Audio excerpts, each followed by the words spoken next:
It's week 5 of the NFL on CBS. We come to you from Western Pennsylvania. Action from the AFC North. The Ravens and the Steelers will get it kicked off right after this.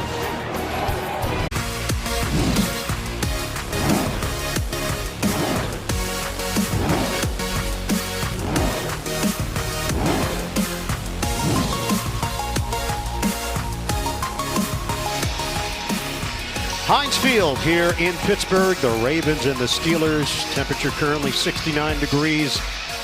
Threat of showers. It was raining right around noon Eastern time. The rain stopped, but there is the potential for some of the wet stuff over the course of the afternoon. The Ravens will kick it off to Pittsburgh with Justin Tucker, return man Johnny Holton. Steelers coming off that 27-3 win over Cincinnati on Monday night. A complete performance. The Ravens lost to Cleveland 40-25. We're underway in Pittsburgh. And Holton's going to take it out for the Steelers. Not a wise decision as he's ridden down at the 11-yard line by L.J. Fort, the former Steeler, who was just signed by Baltimore on special teams. Mason Rudolph, in just his second year in the NFL, he was third string last year. A lot more responsibility now with the injury to Ben Roethlisberger. And he knows that these safeties for the Ravens, Jefferson and Thomas, excellent at reading a young quarterback's eyes. He's got to have good eye discipline and not telegraph his passes. 38% of his completions have been to running backs. That's the highest number in the NFL. So a lot of checkdowns for the Pittsburgh Steelers. And look what they do. Out of the gate, they try to get Juju Smith-Schuster involved. He was limited last week. 3 catches, 15 yards. He's been dealing with a toe issue. Mike Tomlin told us it's not too concerning, just managing him through the week. That'll be the mentality the next couple of weeks. Terrific offensive line for Pittsburgh. And that double tight end set is something that Tomlin is very excited about, Dan, with McDonald and Vannett. Well, because Roosevelt Nix is still out with a bad knee. It has affected the scheme of the Steelers. Last week they had to go to a lot of wildcats to get the running game going. And some chicanery there. It didn't work. Smith-Schuster got the pitch after the fake. And the Ravens all over it with Patrick Owasso for Baltimore. Now this is that double fly sweep, and Owasso just shot the gap between the guard and the center and got into the backfield quickly, and a 4-yard loss, and the Steelers off to a rough start.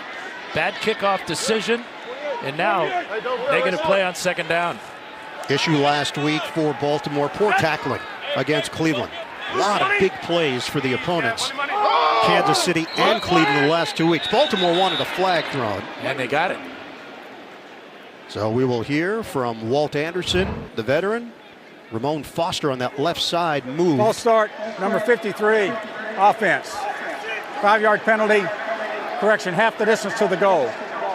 Still third down. And toss in Marquise Pouncey as well, and much to the chagrin of Mike Tomlin, now in his 13th year as the head coach of the Steelers, he has never had a losing record as a head man.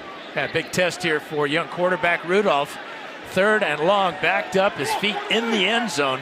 He can expect a pretty good 4-man rush here from the Ravens. Dime package here for Baltimore. Kenny Young inactive, Anthony Averett inactive. Rudolph goes underneath and hits McDonald over the middle. Well short of the first down, and the Steelers will punt it. 11 yards on that third down throw, but a quiet start for Pittsburgh on offense. But that completion to McDonald will give Rudolph some confidence. And also McDonald coming back from his shoulder injury. Way short of the first down, but a confidence booster for both. Jordan Berry will punt it. Cyrus Jones is the deep man. Jones has been dealing with a foot injury. On fourth down for Pittsburgh. No pressure for Berry. High kick. Jones gets under it, has some room. From the 39, he gets chopped down. Could not break away from Matakevich. Terrific special teams player. 45-yard punt, a 2-yard return.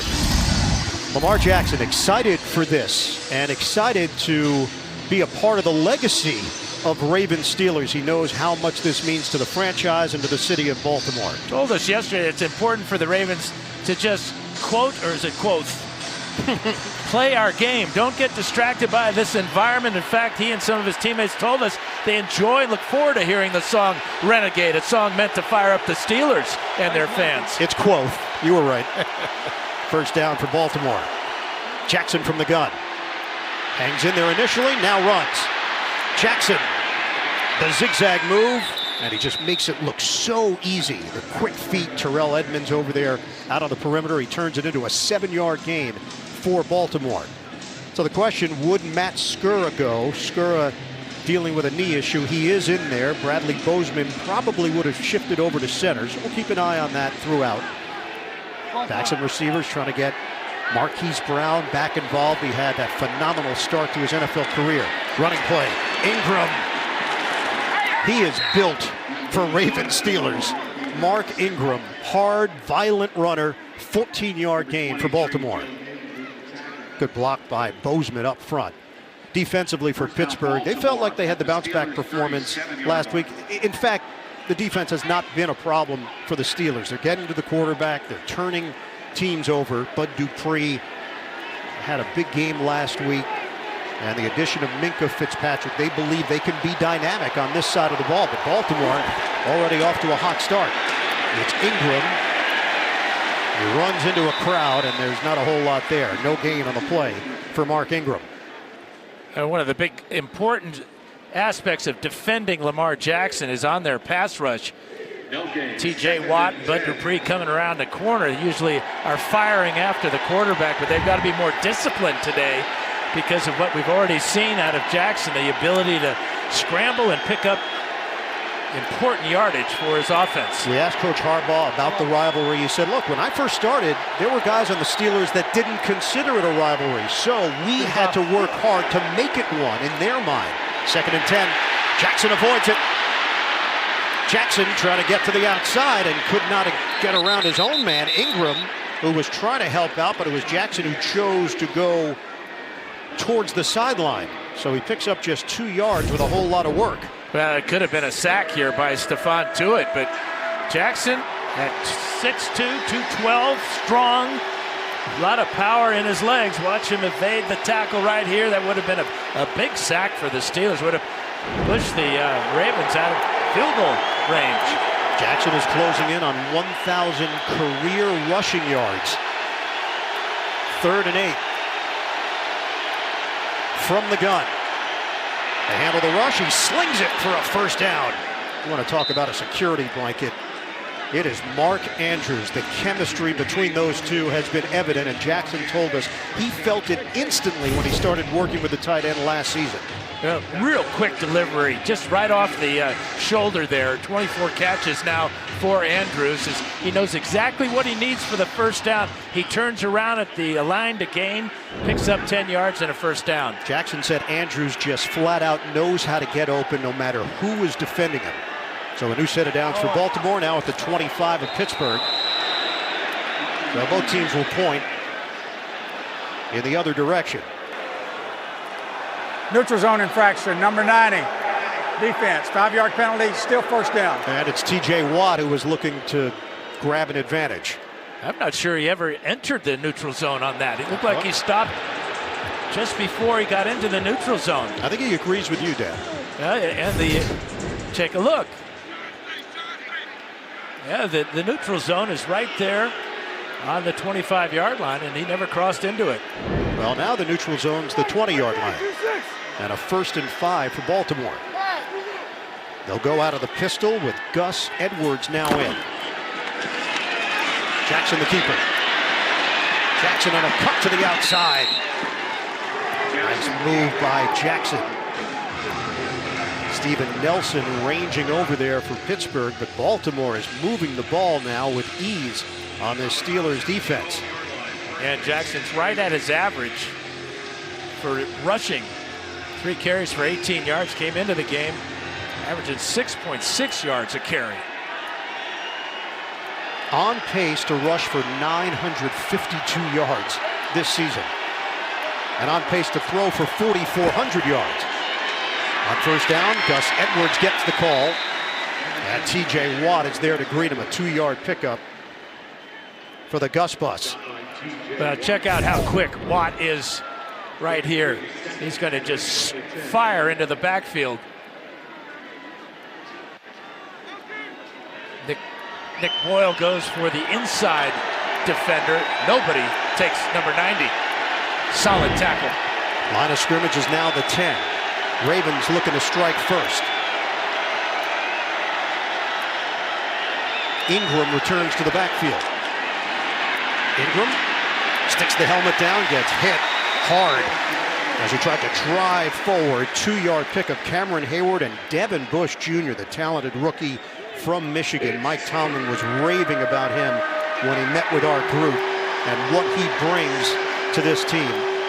And what his family has brought to football. That's so important for Tomlin and these Steelers. A number of players have family ties to the NFL. Devin's dad played with Atlanta, St. Louis, and Cleveland. Won a Super Bowl as a safety in the NFL. 9th play of the drive, 3rd and 7.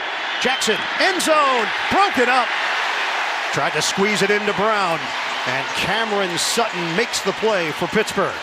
Yeah, Cameron Sutton is their nickel back. They employ 2, but with Sutton, he's their cover corner. Watch him keep his eyes on this ball and swat the ball away. Ball slightly underthrown. If it's out in front a little bit more, Brown may have a shot in the back of the end zone, but a heck of a play by Cameron Sutton.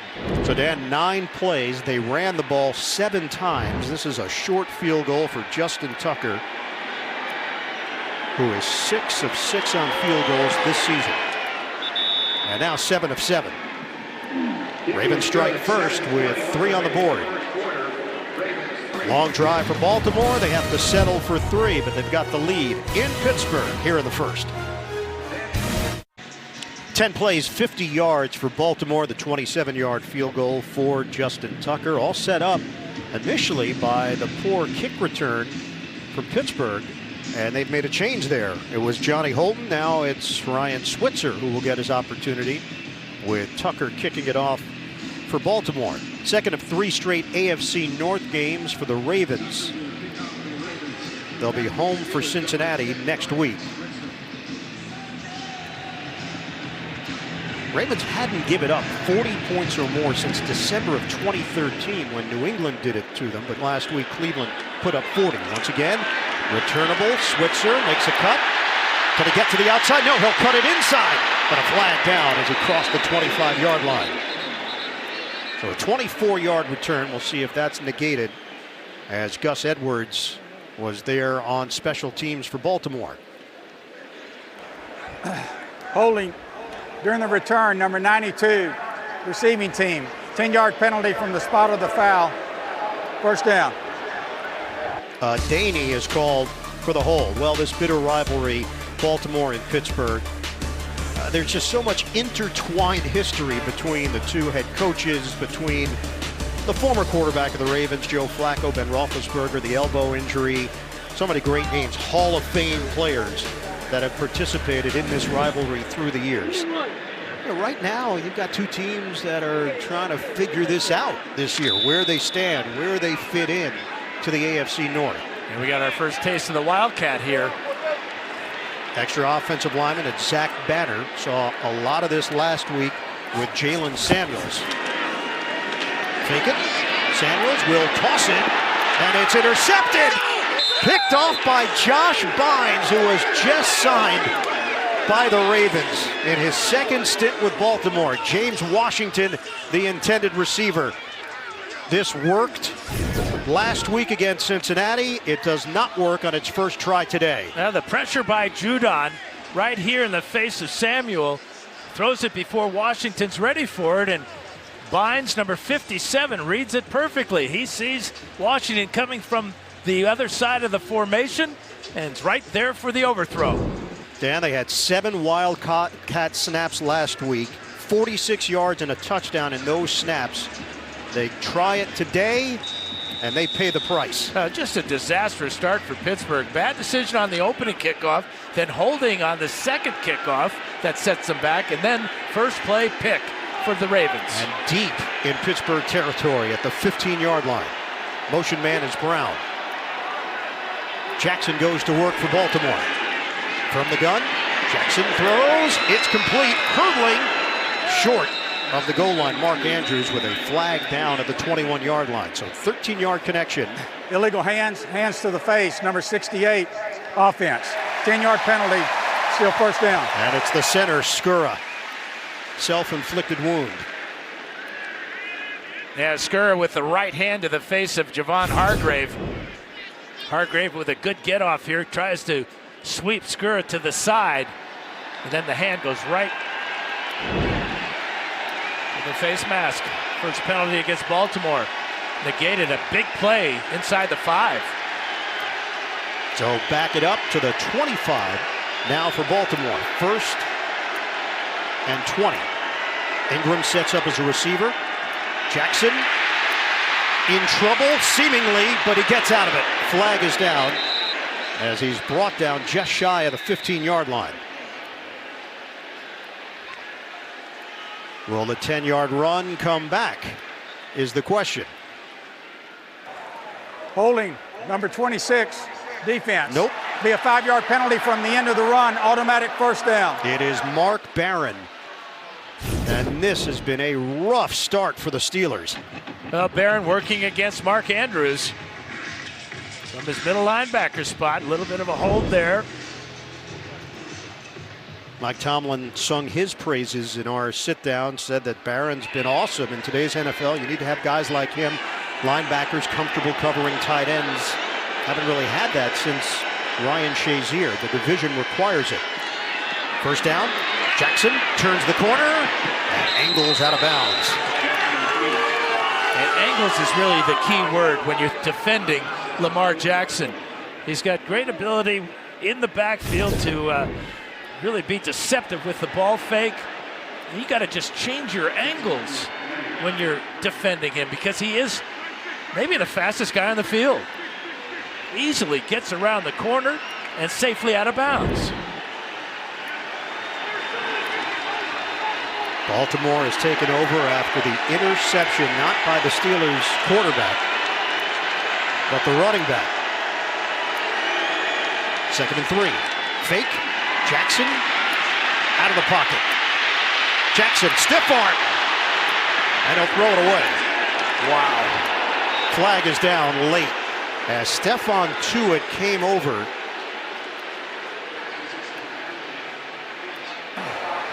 Personal foul, roughing the passer, number 91, defense. Half the distance to the goal, automatic first down. And it's Tuitt.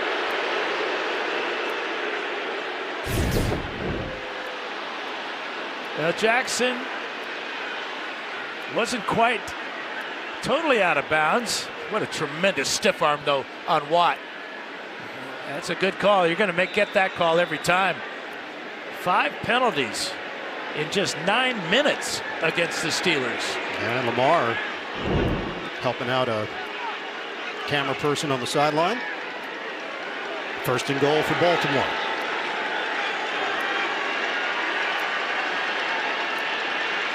From the pistol. Ingram denied. Nowhere to run. TJ Watt all over it. It's a loss of 1. This is twice now that Watt has been able to get into the backfield and stop the runner before he gets to the line of scrimmage. Tremendous quickness off the corner for Watt. Ravens come in number 1 in the NFL in total offense. Nearly 483 yards per game. Number 1 in scoring, tied with Kansas City at 33.8. But the numbers can be deceiving. Did it against lesser competition in the first 2 weeks. 2nd and goal. They'll try Ingram again. 2nd effort. Ingram fighting. He's in. Touchdown, Ravens. The power of Mark Ingram. His numbers on the road have been insane so far in the young season. Well, and it's another run, so really trying to set the attitude in this game is Harbaugh and this offense. 13 plays, the Ravens have run 11 on the ground, and the touchdown maker Ingram gets another. Mark Ingram. He just fits the mold for what John Harbaugh wants, what the Ravens do on offense. They're just confirming it upstairs before they allow Tucker to kick the extra point, but currently 9-0 Baltimore. It's really a great combination. You got two real powerful runners in Ingram and Edwards pounding it between the tackles, and then the unbelievable skills of Lamar Jackson. Tucker trying to stay loose. Ravens went 4 plays, 15 yards off of the interception. Touchdown has been confirmed. And they have taken the crowd completely out of it.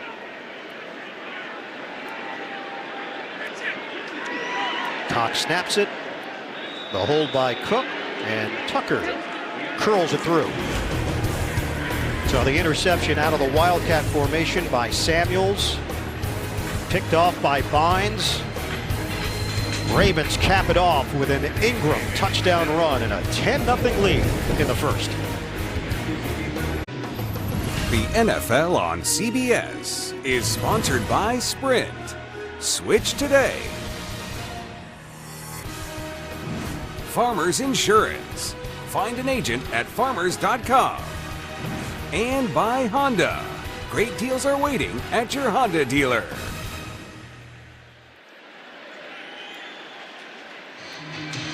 Rushing touchdowns this season for Mark Ingram. 6 on the road. For the first-year Raven, had a tremendous run in New Orleans. But when we sat down with Ingram a couple of weeks ago, he, excuse the pun, but was raving about this new situation in Baltimore. You're excused. Thanks. Johnny Holden is back in. A kick return, and the fans happy for a touchback. Well, a few weeks ago, the Steelers hosted the 12th annual Heroes at Heinz as part of the Steelers Huddle for 100. The event honors post-9/11 veterans who are still adjusting back to civilian life. It was also an opportunity for the veterans to relax and enjoy themselves as they took part in some football drills. And fans gave Holton the Bronx cheer for downing that one. Best field position for the Steelers. They have started at the 11 and the 12 and are down 10. Amazing what the Steelers have done within the division in recent years. 15-1-1 in the division going back to November of 2016. Give us to Connor. There you go, Steve. Trying to slice it, and he does for 5 yards. Good effort. Pernell McPhee, the tackle. NFL Today update. JB and Boomer in New York. Patriots answer back. JB, who's one of the best slot receivers in football? J.E. Julian Edelman. The one at your cover-up. You know, they missed the extra point because Stephen Gostkowski's been put on IR. Mike Nugent misses the extra point. Redskins lead 7-6. Back to Iron Eagle. All right, guys, pushing it downfield. Rudolph to Washington. They had such an incredible chemistry at Oklahoma State, but everybody here in Pittsburgh is waiting to see it and revealed here at the professional level. That covers 21 yards on the strong throw. Yeah, and they want to see just that, the strong throw down the field. Perfect timing, good route by Washington. And the Steelers going no huddle. First down for Pittsburgh. 3:50 to go in the first. Connor gets the call. Knifing to the 41-yard line.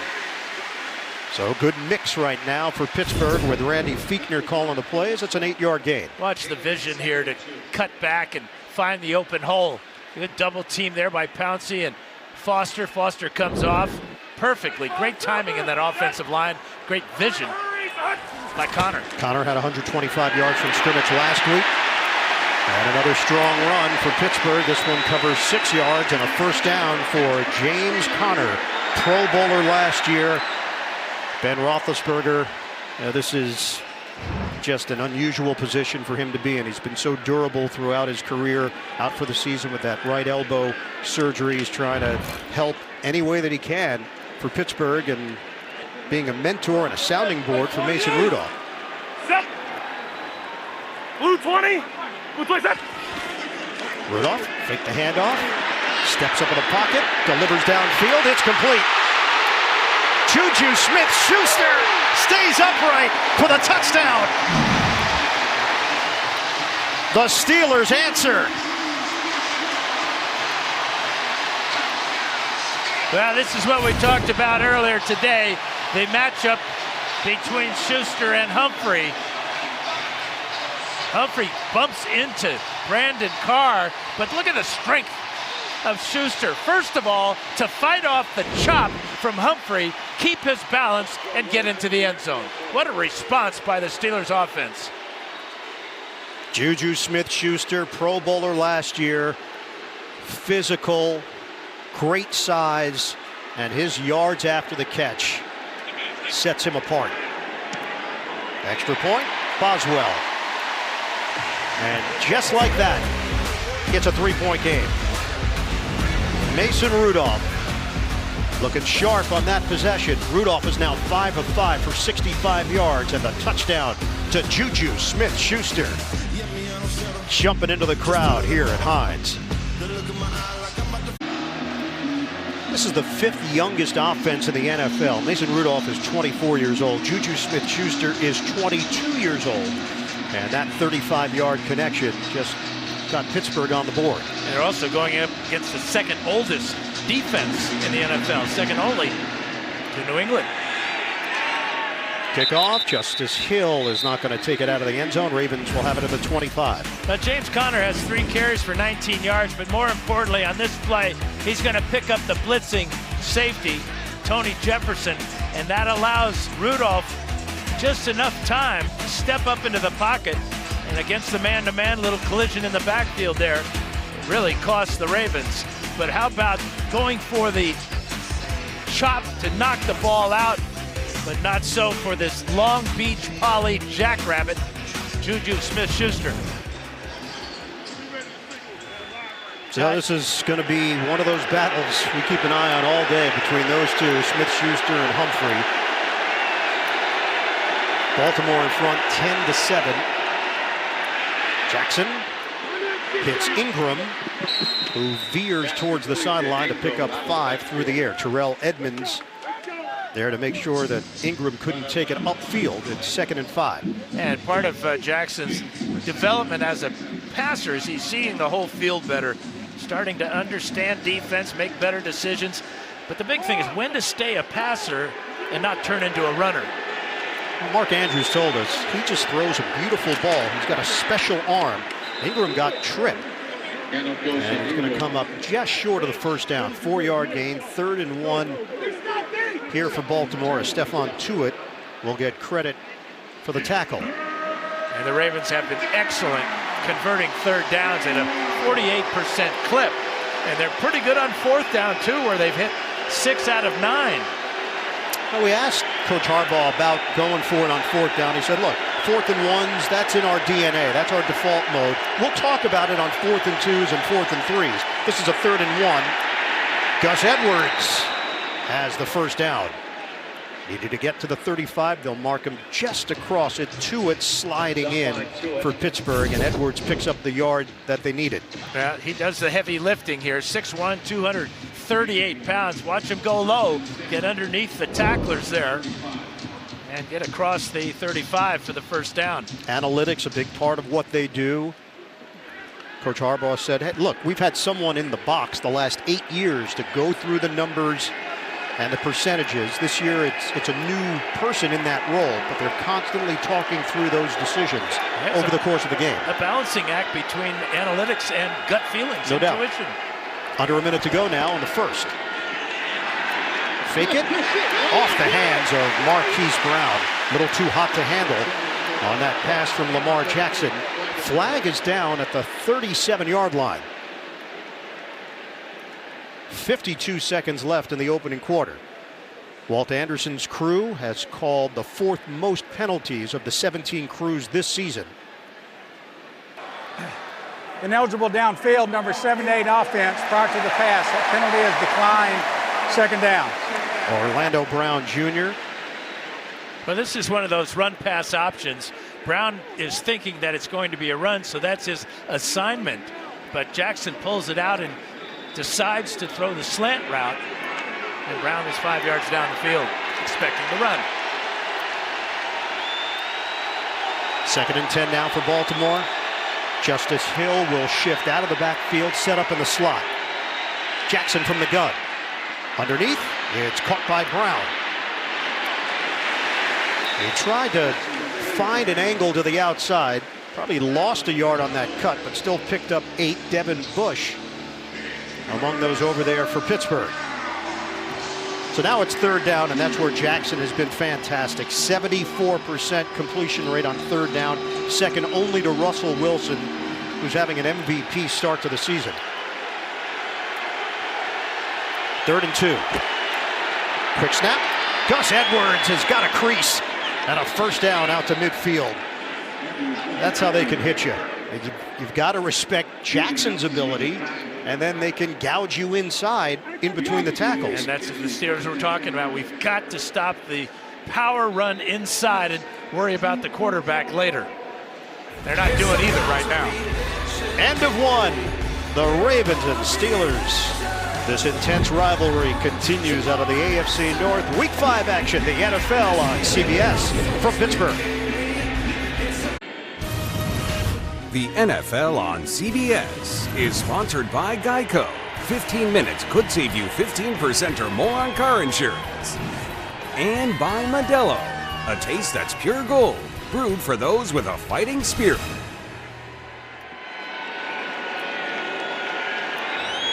Numbers are tight after 1 quarter of play. 88 total yards for Baltimore, 84 for Pittsburgh. Ravens had 14 rushes in the 1st quarter. That's the most by any team in the NFL this season.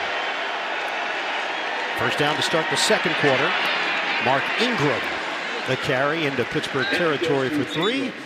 Had a change in the weather down to Evan Washburn. Yeah, Ian, weather at the 40s here, field level. And this is what we expected, closer to the 2 o'clock hour. It's going to shift here.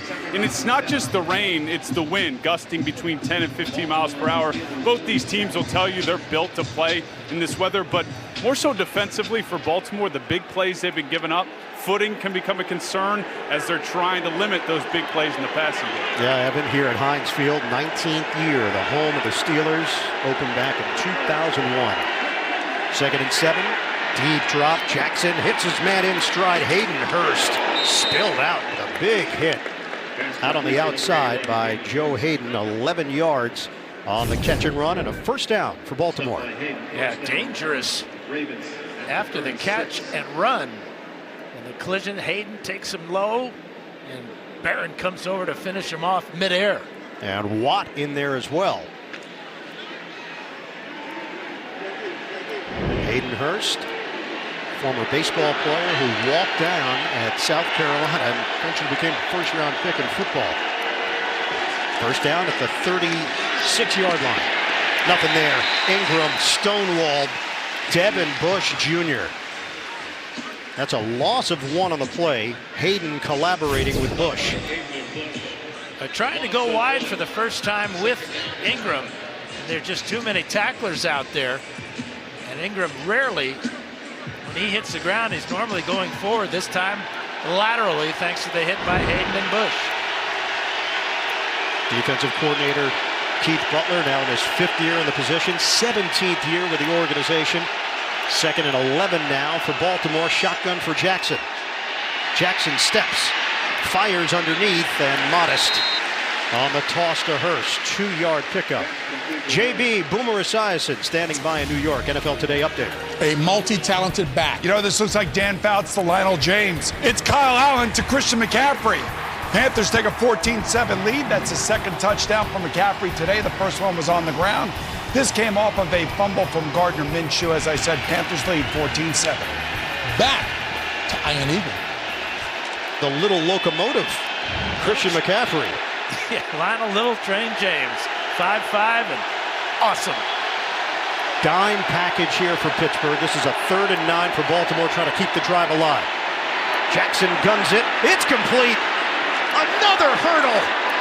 Mark Andrews, tremendous effort as he's dropped at the 11-yard line. That's 24 yards on the hookup for Baltimore. Well, the dilemma in defending Jackson is playing man or zone. This time it's a zone. They want to keep all their eyes on Jackson and his running ability.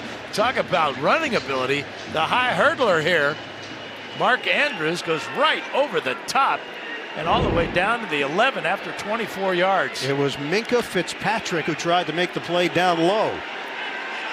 Whiff. Major whiff. 1st down for Baltimore. 12th play of the drive.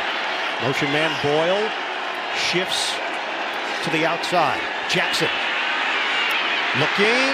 Jackson throws. Broken up. Sliding attempt by Willie Snead. Incomplete. Good defense by Steven Nelson. Nelson right on the back of Snead to break this one up. The pressure that Jackson was dealing with came from Mark Barron.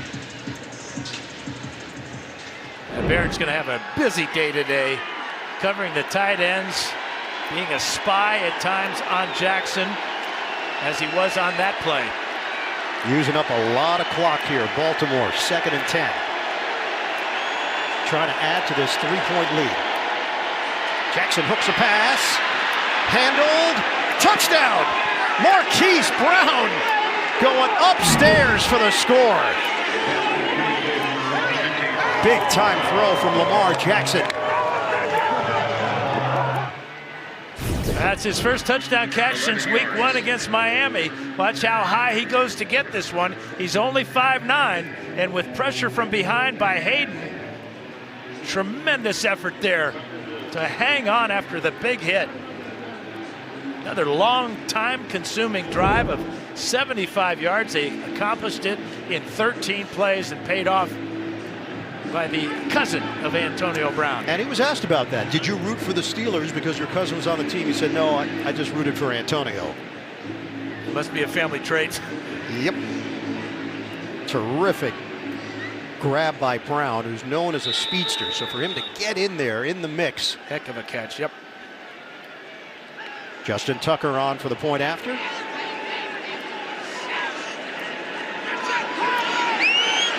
Baltimore's offense doing the job so far today. 17-7 lead over the Pittsburgh Steelers. Jackson put it right where it had to be for Marquise Brown. This young Baltimore offense looking good in Pittsburgh.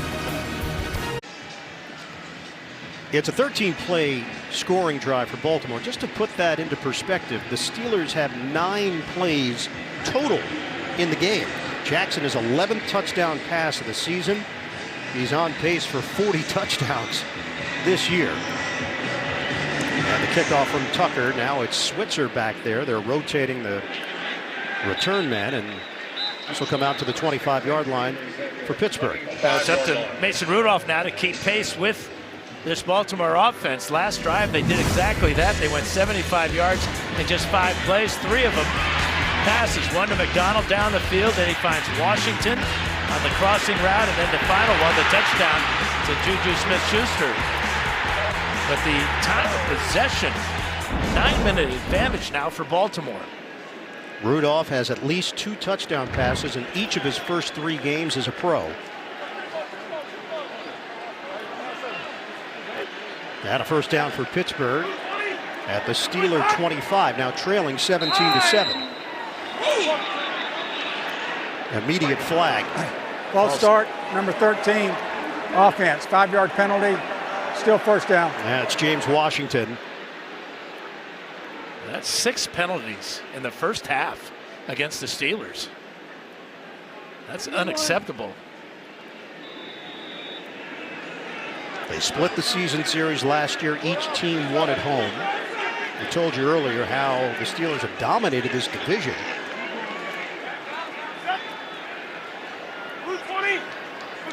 First and 15. Rudolph, pump and throw. He's got his tight end, Vance McDonald. They're such a key part of the Steelers offense. You think back through the years, Pittsburgh's had so much talent at that position. Heath Miller and Eric Green, Randy Grossman, Benny Cunningham, Mark Bruner. And the Ravens are asking newcomer Josh Bynes to shadow McDonald. But that was good patience by Rudolph, letting McDonald break open. Rudolph makes the connection to Deontay Johnson and picks up a couple as we send it down to Evan. Well, guys, the Josh Bynes story is pretty incredible when you think about it. The Ravens signed him this week to add some veteran leadership and some physicality to that inside linebacker position. He's a big part of this game. He wasn't a part of training camp at all. It was off-season, out of football. He comes in this week that quickly makes himself a part of this defense. Obviously has a history with this organization, but still impressive to quickly make himself game ready. He has played with Detroit and Arizona in addition to his first stint with Baltimore, won a Super Bowl with the Ravens. He's been part of the practice squad. He's been fighting and clawing for many years in this league, now in his 9th season. 3rd and 4, swing pass caught by Samuels, and High kicks it out of bounds. First down, Pittsburgh. The chase by Owasso. Now, this is where the Steelers have been struggling, is converting 3rd downs at just a 25% clip. A good read and a well-designed play by Randy Fiechner, offensive coordinator. Samuels wide open, and Rudolph is hot, 8 for 8. Rudolph showed steady improvement at Oklahoma State. He's got a strong arm. He's your prototypical pocket passer. The questions when you have big offenses in college, is he a scheme QB or can he do it in any offense? Hand off to Jalen Samuels and he gets stacked up. What have been your impressions of Rudolph? What you watched on tape, what you've seen so far? Well, the big thing he's been working on as of late, and Mike Tomlin talked to us about it, is the ball placement. Allowing the receiver to catch the ball in stride and make yardage after the catch. And especially when you think about all the missed tackles this Raven defense has had this year, that's really imperative today for the Steelers to have success. And Mike has a way with words. He called it professional accuracy. That's what he's looking for from Mason Rudolph. 2nd and 9. Rudolph accurate there on the pass to Smith-Schuster. And they pick up 4 yards with Marlon Humphrey in coverage. Winningest quarterback in Oklahoma State history, has 54 school records. Johnny Unitas Golden Arm Award winner, Sammy Baugh Trophy, and a teammate in college of James Washington. Yeah, those two put up monster numbers with the Cowboys. He's now 9 for 9 to 5 different receivers, seeing the field. McDonald sets up on the outside. This is a 3rd and 5 from the 45 for Pittsburgh. We're down to 8:17 to go, first half. They handle the pressure, and that one is offline to Deontay Johnson. First incompletion for Pittsburgh, and it comes at a poor time on 3rd down. Now it's 4th down. Yeah, Wink Martindale's going to bring the pressure this time. A little delayed route there by Johnson, but the pressure, and Rudolph knows he had a little bit more time to make that throw. Well, John Harbaugh has definitely shuffled the deck a bit with Bynes and L.J. Fort. No Kenny Young today, no Anthony Averett. They cut Tim Williams. The punt by Berry. Cyrus Jones is deep. Brings it in cleanly, and the Ravens will have it at the 11 after the 43-yard kick. 10-point lead for Baltimore. It's the 100th season of the National Football League, and the Ravens and Steelers have had one of the league's fiercest rivalries. They played once in the AFC Championship 2008 season, 4th quarter, down by 9. Willis McGahee, the touchdown to get the Ravens within 2, but later in the 4th, Troy Polamalu, 40-yard pick 6. The Steelers a 23-14 win. They'd go on to beat the Arizona Cardinals in the Super Bowl. So far today, Baltimore 17, Steelers 7.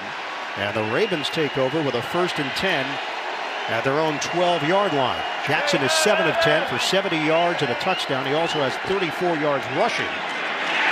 Mark Ingram blown up behind the line of scrimmage by Mike Hilton. It's a loss of 2. Now let's check out Lamar Jackson's afternoon here. First of all, look at the blitz here by Hilton. He gets right in the backfield. The Steelers employ 2 nickelbacks, Hilton and Sutton. Sutton's more the cover guy, Hilton more the blitz guy, and at 5'9", 184 pounds, he went low on Ingram on the blitz. 2nd and long now for Baltimore. Jackson from the gun. He's got Ingram as a check down. And Ingram is driven backwards. Vince Williams has returned to the lineup. He's missed the last couple of weeks with a hamstring injury. 1-yard pickup. NFL Today update. JB and Boomer in New York. This is why the Saints are in good hands. That's right. It's Teddy Bridgewater. He's going to throw this to Michael Thomas. 14 yards for the score. The Saints are going to take the lead over the Bucs 10-7. Michael Thomas, 3 catches, 50 yards on that drive. Back to Iron Eagle. And the video popping up of Drew Brees throwing the ball with that injured thumb. By the way, Marquise Brown is in the pop-up tent for Baltimore. Jackson popped up in the air, and a gift interception. Picked off by Cameron Kelly off the deflection. The Steelers have it deep in Baltimore territory. Now Kelly's just playing center field. He'll pick up his first career interception and let him celebrate here. Right here is Kelly. Jackson trying to get the ball to his tight end. He was covered closely that time. It looked like Barron on the tight end. It bounced right off the shoulder of Andrews and in the air. Actually, it's Minkah Fitzpatrick with a little Fitzmagic there on Andrews. Cameron Kelly, the rookie out of San Diego State, undrafted free agent. Baltimore had not turned the ball over in the first 3 weeks. And now the third pick for Lamar Jackson, including last week. Mason Rudolph ready to go for Pittsburgh with a first down inside the Baltimore 20. 6:42 to play, second quarter. This might be worth challenging by John Harbaugh because it looked like pass interference on Fitzpatrick. Celebration continues for Cameron Kelly. No challenge. So the Steelers have it. First and 10 at the Ravens 16. Washington the motion man. Rudolph. Pocket holds up. Rudolph with a flag down. Gets buried in the backfield by Judon.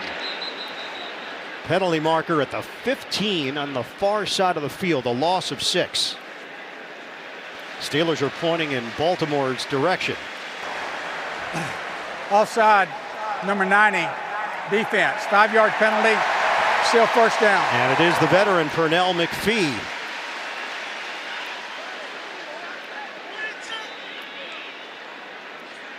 So the ball placed at the 11-yard line for Pittsburgh. And that little jump again close to the neutral zone. Not sure that I agree with that. I know McPhee doesn't. First down for the Steelers. Connor gets the call. Takes it inside. Connor, hard-nosed running style, 3.5-yard pickup. We check in with Evan Washburn. Guys, before that interception, you saw Marquise Hollywood Brown heading into the blue tent here on the Ravens sideline. After the touchdown catch by Brown, he did have a noticeable limp on his right foot. He met with the athletic trainers and team doctors. Seemed okay, went back out there. But then after that play, a noticeable limp back to the sideline. Nothing official yet. We'll keep you up to date. All right, Evan, the red flag just came in. Was there a fumble on that play is the question. Baltimore is challenging the ruling on the field of the runner being down by contact. So that run to James Conner, we'll take a closer look at it as Baltimore has challenged it. 17-7 currently the score. Owasso got his hand in there. That's what they're going to be looking at during the break. The NFL on CBS is sponsored by Pepsi. Always be celebrating. Amazon Prime. One-day delivery on millions of items with Prime. And by State Farm. Talk to an agent today at 800-STATE-FARM. During that timeout, Walt Anderson made the announcement, and the ruling on the field stands. James Conner was down. Despite the fact that Owasso came away with the football, Conner was down. So Baltimore has lost a timeout. Samuels is in. Wildcat. Samuel trying to loop to the outside. Can't get there. Well handled by Chuck Clark. Now the Steelers came in with two extra offensive linemen, really loaded up to give the run look, and that's what they gave the Ravens. Kind of telegraphing the play here with the Wildcat. Wildcat today has not been very good. It was slowed down by Humphrey, and then Clark closed in. 5-yard loss. And a timeout called This is the by first Pittsburgh. charge timeout, Pittsburgh. We'll be back in 30 seconds after this from Lowe's. Well, the development here for Baltimore, Marquise Brown is being escorted by the medical staff to the locker room. The rookie out of Oklahoma, electric ability, has a touchdown here today for the Ravens. We'll get more as soon as the information is available. He came down awkwardly, making that outstanding touchdown reception. And now a 3rd and 6 for Pittsburgh. 2 timeouts remaining for the Steelers. 5:21 to play, first half. It's Rudolph from the gun. Motion man. Johnson.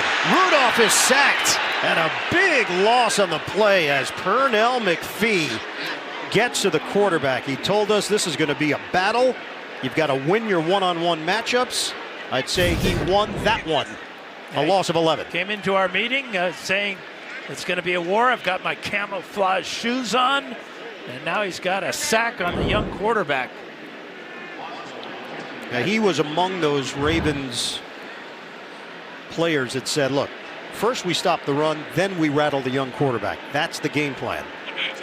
Chris Boswell from 41 yards away, and he corkscrews it through. Boswell is now 8 of 8 on field goals this season. Pernell McPhee is one of the guys that brings an edge and brings fire to the Ravens D. 17-10 Baltimore in the second. Do Americans want an impeachment inquiry? 60 Minutes travels across the country to find out. Plus, go inside the mind of America's most prolific serial killer. It's tonight on 60 Minutes. 4:39 mark of the second quarter. 2 returners back, Hill and Moore for Baltimore. The kick by Boswell. This one taken at the 12-yard line by Justice Hill, and he's got speed. Hill to the outside, and slowed down, tripped up by Boswell. Justice Hill is fast. Oklahoma State product, and he's got the shifty moves to go with it. This was straight line speed, Dan. Well, and he got off to a great running start because of that poor kickoff by Boswell.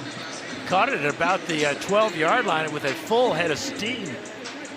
46 yards on the return. Exactly what the coach wants, the former special teamer. And look where Baltimore is set up at the Steelers' 42. Ravens with a 17-10 lead. Motion man is Snead for Baltimore.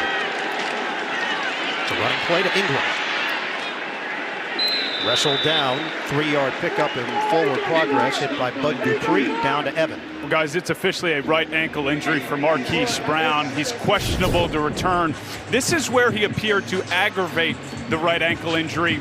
I saw him initially have discomfort after the touchdown catch. You see, he decelerates and immediately goes to the tent.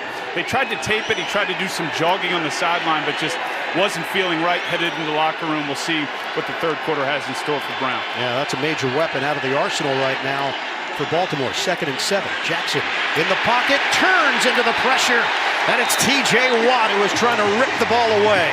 Another sack for Watt. That is 10.5 sacks for Watt in his last 9 home games. Loss of 6. He's going to go around to Orlando Brown, number 78 here. And Jackson trying to escape the backside of the pocket because of the pressure up in front by Cameron Hayward. Really a well-designed blitz there by the Steelers. Good teamwork between Hayward and Watt. Dime package here for Pittsburgh. 3rd and 13 for Baltimore. Jackson again in trouble. Spun down. Blitzburg is back. Vince Williams.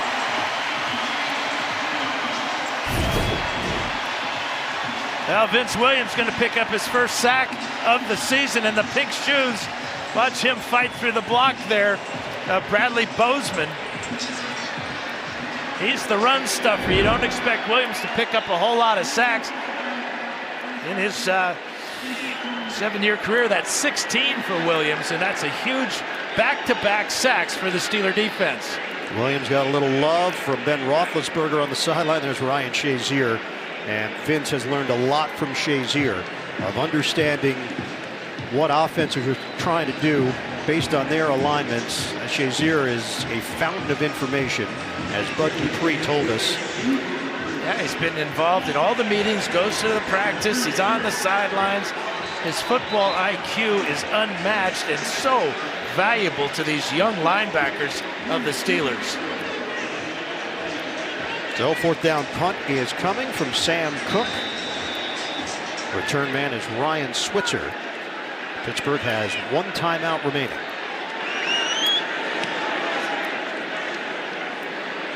Excellent directional punter. Can he place this inside the 5? He cannot. It rolls through the back of the end zone. 51-yard punt, a net of 31. We'll be back in 30 seconds after this from Farmers Insurance. We asked Mason Rudolph about his comfort level in the offense. Saw what he did last week, 24 of 28. He's 9 of 10 today. Said it's improving every week. Those days going back to the spring and training camp when he was working with the ones at times helped him a great deal. He's got a better understanding of the flow of the week in preparing as the starter. Deep ball. Rudolph. And too far for everybody, including his receiver, Deontay Johnson. Good coverage by Kennedy right there. Expecting the bomb, and that's what they got. He had a better shot at it than Washington. Our NFL insider, Jason La Canfora, has reported that the Ravens are expecting to be very active before the trade deadline. And obviously, if you think about that, Jalen Ramsey's name pops up in conversation. There are a bunch of teams that are interested in the lockdown corner from Jacksonville, who is inactive today with a back injury. 2nd and 10 now for Pittsburgh. 3 minutes to go, second quarter. Couple of pumps by Rudolph, trying to buy time. Rudolph, dangerous pass along the sideline. Humphrey got his hands on it, incomplete. And there's a flag on the other side of the field at the 40. So not where the action was. Yeah, it's going to be holding against the Ravens. Prior to the pass, holding number 26, defense. 5-yard penalty, automatic first down. And that's Kennedy, who made the play on the previous play. Yeah, he's got a handful of jersey, it appears, of Deontay Johnson. Kennedy's dealt with injuries, IR last year, a knee, practice squad member. 6th-round pick back in 2016 from Virginia. 2:52 mark of the second quarter. Now from the 25. Rudolph steps and throws. It's caught, but yardage lost by Deontay Johnson, the rookie from Toledo. 7 yards. And Kennedy there to touch it. You talked about the practice time that Rudolph got with the ones and spring practice and all those things. You really can't simulate a hurry-up offense. No matter what you do, this is the ultimate test for any quarterback, especially a young one. 2nd and 3, Connor in the backfield, helps to protect. And the pass is caught by James Washington. So working that right sideline, Kennedy there once again. They pick up 5 yards on the play, and they'll move the chains. You can see the chemistry working between Washington and Rudolph. Timing on that was exquisite. They get the play off before the 2-minute warning. Rudolph hangs in there, but he was hit as he threw. Incomplete. Owasso. And some pushing and shoving. The officials did not blow the whistle. So the Ravens just run it through to the end zone with Humphrey, and a touchdown is called on the field. This was clearly a forward pass. Ruling on the field is a forward pass, and this is the 2-minute warning. Pass was incomplete. 1:58 to play. 2-minute warning. Another look for Rudolph. It's incomplete. And that's where we stand here in Pittsburgh. The NFL on CBS is sponsored by USAA, made for the military community. And by Verizon, the network more people rely on.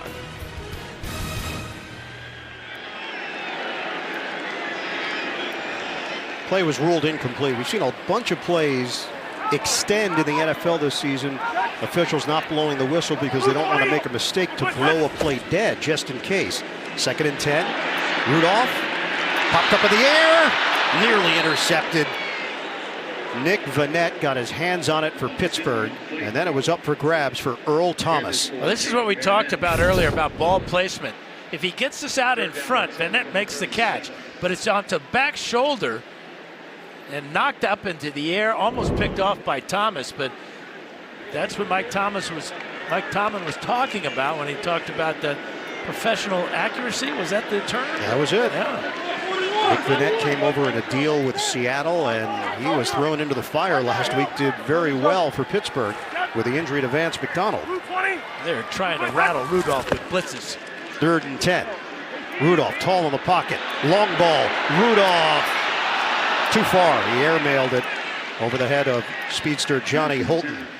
So now it's 4th down. Coming up, Verizon Halftime Report. JB, Phil, Nate, Boomer, Coach Cowher, latest NFL scores and highlights all coming up on the Verizon Halftime Report. So Steelers will punt it. Baltimore has 2 timeouts remaining. Cyrus Jones, the former Patriot, waiting for the kick from Berry. Did not get all of it, but he did get a Steeler roll, and it's down at the 21-yard line. Flag is thrown back at the 33 of Pittsburgh. 6 penalties against the Steelers, 3 called and accepted against Baltimore.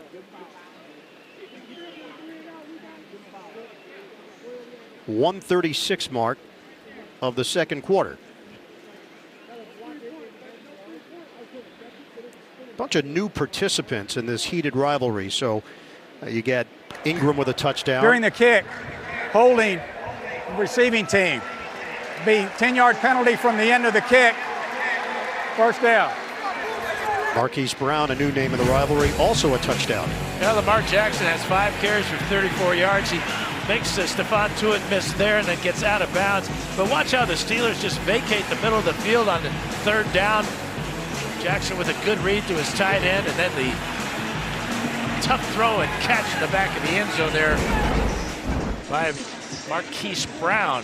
May have been a costly touchdown, though, for the Ravens, as Brown suffered a sprained ankle on the play. His return is questionable for Baltimore. Ravens have it 1st and 10. After the penalty, they are marching them back. Jackson, 8 of 12 for 71 yards, a touchdown, an INT. And we'll see just how aggressive John Harbaugh wants to be here. 2 timeouts to work with, but a long way to go. And remember, he's got perhaps the best field goal kicker in the NFL in Justin Tucker. Career long of 61. Ravens have rushed for at least 150 yards in 11 straight games. Longest active streak in the NFL. Add more to it with Jackson as he gets hit along the sideline short of the 1st down. Terrell Edmonds. It's 8.5-yard pickup. First 5 possessions, field goal, touchdown out of the gate. Then the interception. And last possession resulted in a punt for Baltimore. How about the effort to get out of bounds by Jackson? It's like he was going to cut it up the field and just spun to the sideline to stop the clock. Now, this is a Baltimore team that was 4-5 last season, then ripped off 6 wins in their next 7 games, won the AFC North. From the pistol, it is Ingram barreling through for a 1st down. Brought down by Vince Williams of Pittsburgh. 1:20 and counting left in this 1st half. Well, they're taking their time, though, going back into a huddle. Ravens did have 173 rushing yards in the loss to Cleveland. That's 6 yards a carry. 80 rushing yards in this 1st half. Jackson to throw. And Jackson's going to have to eat it. No, he flips it. Was he ruled down with Cameron Hayward?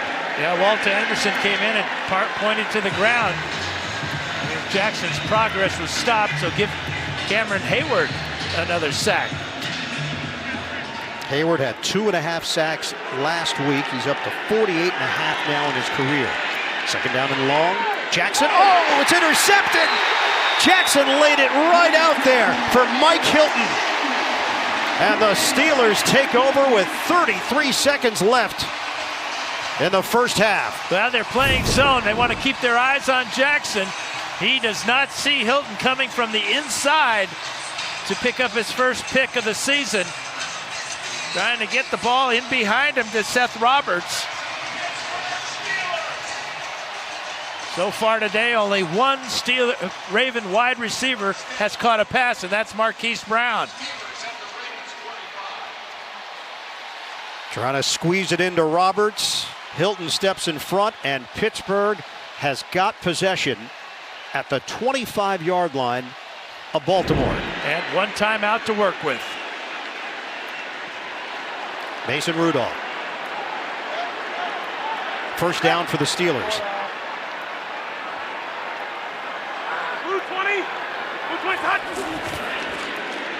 Rudolph. On the toss, it's caught by Samuels. He could not get out of bounds. We're down to 23 seconds left. Tackled by Owasso. Yeah, great tackle by Owasso. Looked like Samuels was going to turn the corner and get down the field. 14 seconds, 13 seconds. Rudolph from the gun. Rudolph. Too high. In the direction of James Washington, and a flag down at the 28-yard line. Personal foul, roughing the passer, number 97, defense. Half the distance to the goal, first down. That's Michael Pierce in what turned out to be a throwaway by Mason Rudolph. Whoa. Yeah, that'll get him every time. A slap across the face there. Seven seconds left. Well, very little time, obviously.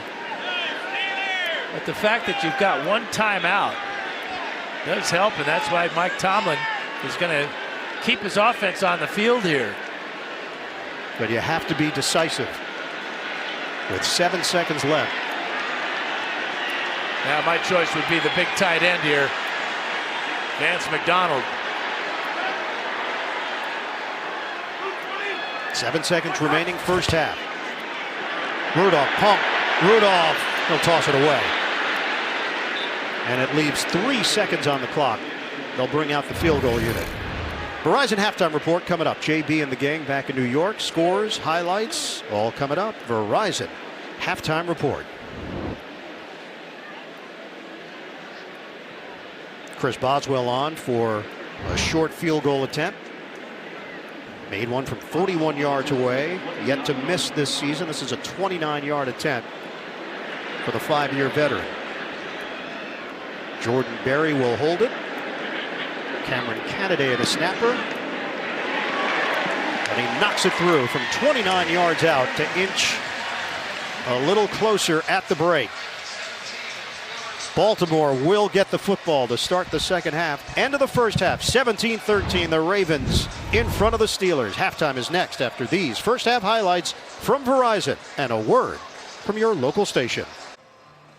Want more stats? Hey Siri, who has the most passing touchdowns in football?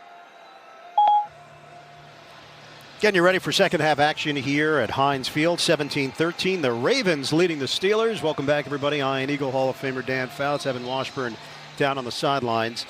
Lamar Jackson, this is his first official introduction to this heated, storied rivalry, and Pittsburgh is making life difficult on Jackson so far. Well, you can see the last two passes were picked off.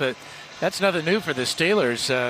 The sacks is what's more important right now to me, because you start to frustrate the young quarterbacks, and then you get the interceptions and the turnovers. Steelers have 3 sacks in that first half to go with the 14 they had coming in. We've had 40 different starting quarterbacks through the first 4 weeks of the regular season. These numbers are nearly unprecedented. Mason Rudolph, one of them with the injury to Ben Roethlisberger. How has he handled himself in your mind? Well, I think he's done a good job of hanging in the pocket and getting the ball out to his receivers. He hasn't made the glaring mistake that Jackson has made, but a lot of football left to be played. And remember, they're both young quarterbacks. And what does this mean in the grand scheme of things right now in the AFC North? Well, things are wide open. Cleveland's 2-2. Baltimore's 2-2. The Steelers win last week, got them to 1-3. Ravens have lost back-to-back games to Kansas City and to the Browns. Defensively, they've certainly been better this week compared to what we saw the last 2 weeks for Baltimore. Ravens will have it to start the second half off the kick from Boswell.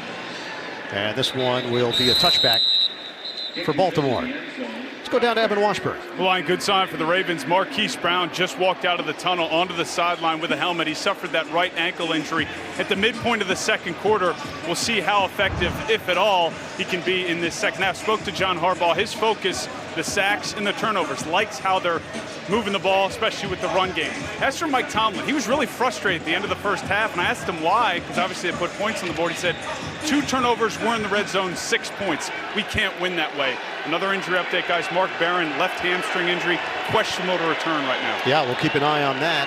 Right now, Matakevich is going to see some action at that linebacker spot. Handoff to Mark Ingram. That second effort after the first wave wasn't there. Flag is thrown after the 2-yard pickup. I think they're going to call the Steelers for being in that neutral zone again. Offside, number 98, defense. 5-yard penalty, still first down. It is Vince Williams, the guilty party. Halftime numbers in that first half, Baltimore goes for 136 total yards, 80 on the ground, but they turned it over twice. Dan, you mentioned the Steelers putting pressure on Jackson and forcing him into some bad decisions. 3 sacks for Pittsburgh. Yeah, he's 8 out of 13 for 71 yards, but only 2 receptions by a wide receiver. That's Marquise Brown. Ingram in there on 1st and 5. It's Ingram churning out yards inside, short of the first down. Hargrave combining with Devin Bush Jr. on the tackle. Now, a good job by the Steelers rebounding in that first half and containing Lamar Jackson in the pocket. And then the zone coverage here. Nice break on the ball by Mike Hilton. And a costly 3-point turnover right there. Steelers are 1-3, worst start since 2013 when they were 0-4 and finished that year 8-8.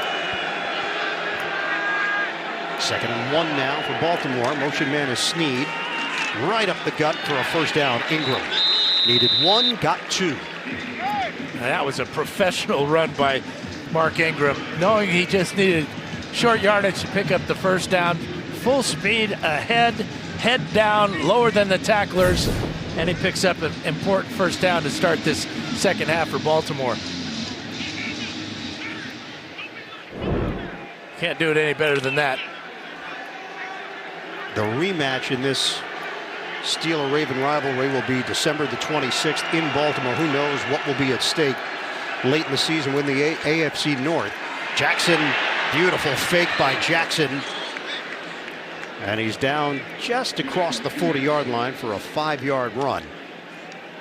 Cameron Hayward along with Minkah Fitzpatrick. You know, we shook hands with Lamar Jackson yesterday, and he has a firm grip. And he has a real great sense of when to pull the ball out of the tailback's stomach and hang on. Needed strong hands to do that. Jackson had sweatshirts made up for all the players and coaches with an African wild dog on the front, a unique species. On the give, Gus Edwards. Nice cut by Edwards, crossing the 45 for a 7-yard gain. And we asked him, well, why? Why the sweatshirts? He said, wanted to give everybody something that's like a piece of me. Yeah, they are fierce, I know that, and very warm on a warm day yesterday here in Pittsburgh, but the cutback, real good vision that time by Gus Edwards as he continues to impress, averaging 4.5 yards a carry before today's game. Another first down for Baltimore. From the pistol, Justice Hill, little change of pace, and the spin move crosses into Pittsburgh territory. Hit by Bud Dupree, 3.5 on the play, and a chunk of grass. And when you think about the Ravens running attack, you got the power of Ingram and Edwards, and everybody just assumes that Justice Hill is the changeup back, but he's at 200 pounds, a very powerful runner. In fact, former teammate of Mason Rudolph. all runs on this drive. Tack on another. It's Ingram. Well-earned yards on the inside once again. Tyler Matakevich stepping in at linebacker for Pittsburgh makes the stop. Yeah, this is a young team, as we talked about, Dan, especially on offense. We asked Lamar Jackson about the young guys and if he's been talking to Marquise Brown and Miles Boykin. He said, look, young guys have to grow up fast in this league. Everyone has to figure it out, and he believes the wide receivers are in the process of doing that. Right now, the wide receivers are not involved. It's been all running attack for Baltimore in this third quarter. This is a 3rd and 3. Jackson operating from the gun. Steps, flips for a first down. Mark Ingram, and then some. A flag is down at the 32. Minkah Fitzpatrick with the chase. Maddox coming back. This is a pick. Crossing route got Pass wide open. interference, number 11, offense. 10-yard penalty, still 3rd down. That wipes out a 25-yard gain. Seth Roberts called for the pass interference.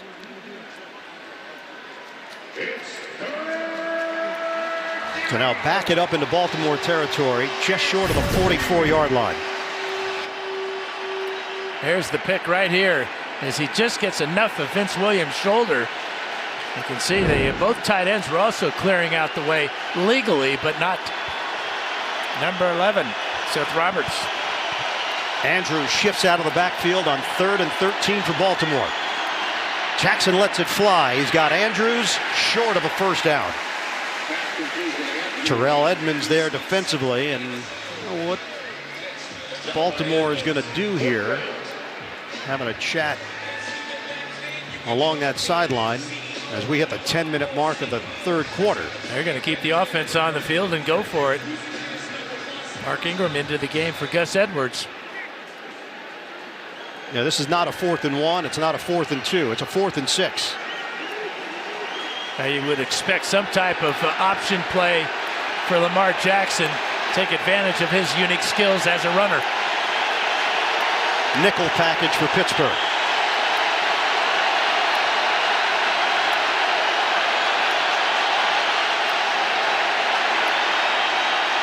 They got exactly what they wanted. They threw the Steelers off sides. Devin Bush stepping into the neutral zone. Big call here. Neutral zone infraction, number 55, defense. 5-yard penalty. It's still 4th down. So that changes the whole scope here. It is very close to a first down. Not quite, but close.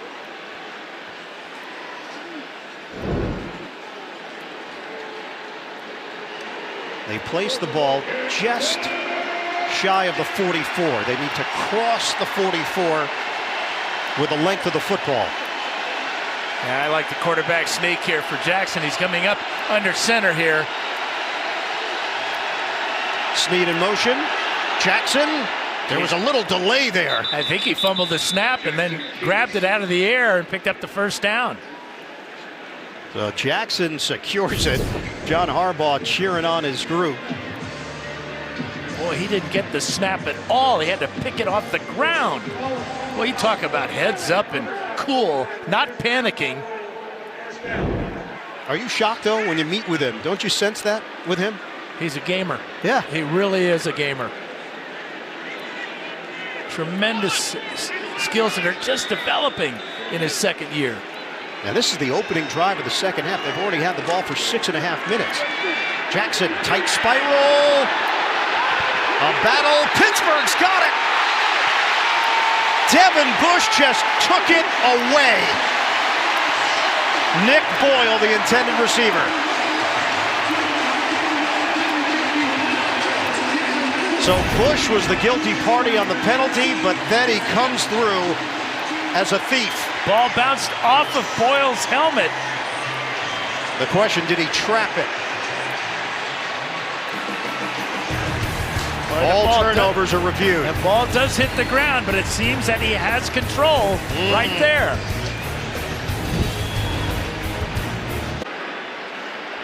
Lamar Jackson has tossed his third interception of the day. The call was upheld. They took a look during that break and decided clean pick for Bush. Fake the handoff. Mason Rudolph stands tall in the pocket, delivers downfield, and it is incomplete. He bounced it, looking in the area of Washington and Smith-Schuster. Let's bring in our rules analyst, Gene Steratore, looking back at that Bush INT, Gene. You know, my feeling on this play is that as this defensive player is going to the ground with the football, we see a bobble here. As he's trying to possess that, he does make contact with this ground, in my opinion, prior to securing that football. So I would look at this play as if the ground actually aided him in the finishing of that reception, and I would have flipped that to incomplete. I know where they're going with the stands because the ball doesn't move, but I think the ground helped him with that process of the finality of the catch. Yeah, Gene, that was our feeling as well here in the broadcast booth. Obviously, a different perspective from New York. Yeah, this is an incomplete pass because right here, he still doesn't have a control with his hand. It's more in his forearm and his bicep, and the ground actually pushes the ball into his body and to his right hand.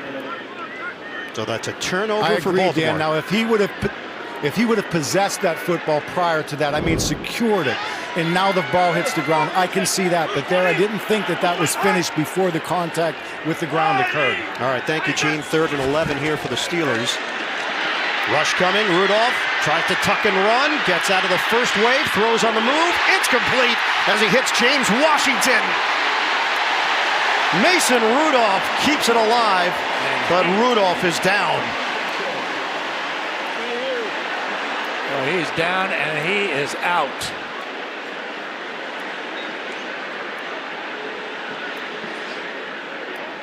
There is serious concern right now for Mason Rudolph.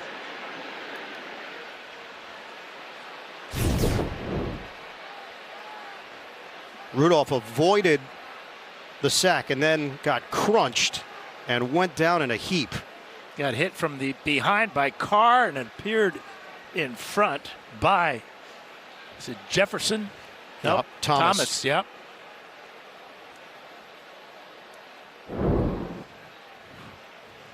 They are tending to Mason Rudolph down on the field right now here in Pittsburgh. The NFL on CBS is sponsored by Cologuard. Colon cancer screening made easy. Progressive, making it easy to bundle your home and car insurance. And by Hyundai.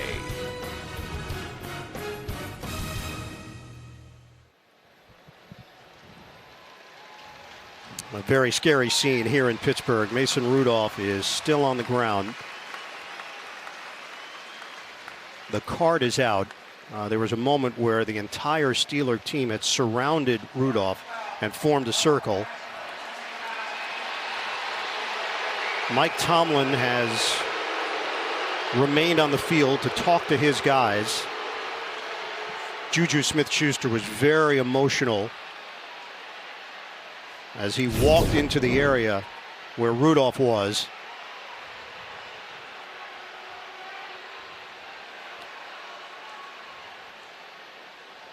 You know, a hush had come over this stadium. Concern from the Ravens players as well. You know, Rudolph is sitting up. Yeah, they keep the helmet on and remove the face mask in order to give him oxygen if he needs it. But he was knocked out on the hit by Thomas right to the chin. And what a wonderful sight this is, to see him talking on his feet.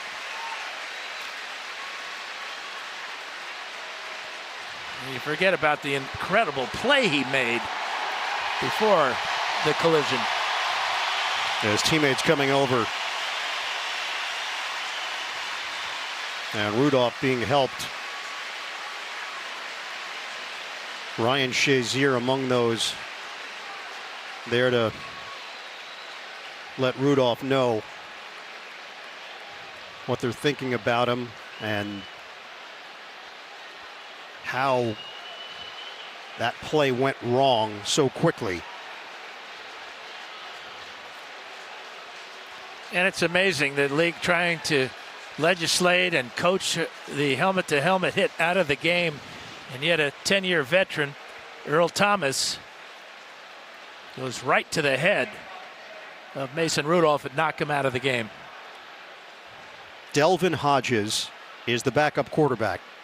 Rookie out of Samford, undrafted free agent. The all-time FCS career passing leader, 14,584 yards, and a 4-year starter. And the backup to Hodges would be Jalen Samuels. And you can expect a heavy dose of Wildcat if it comes to that. In fact, I wouldn't be surprised if Randy Fichtner, offensive coordinator, sprinkles in some Wildcat here to take some pressure off Hodges, and much like last week, shorten the game with a more of a running game than a passing game.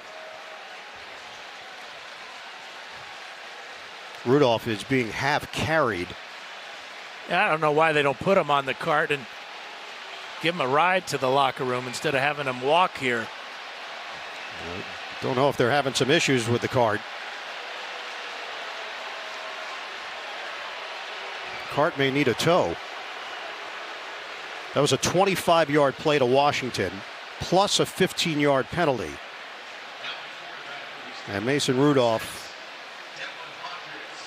was knocked out.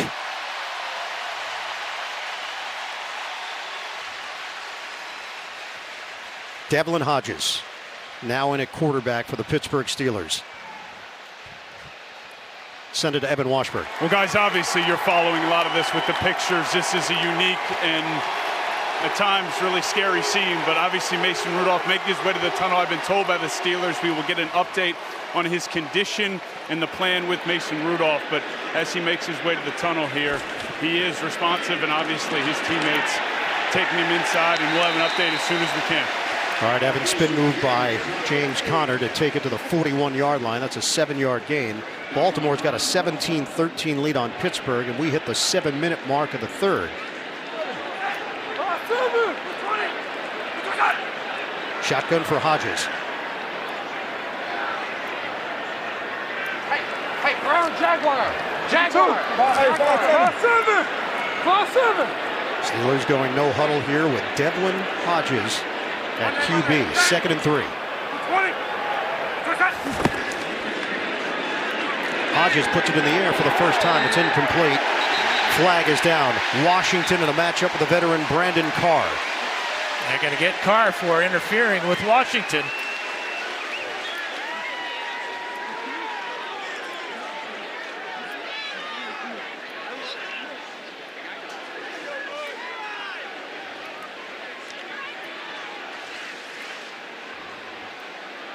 And a long chat here for the officials. Pass interference, number 24, defense. First down. It's Carr who gets collared.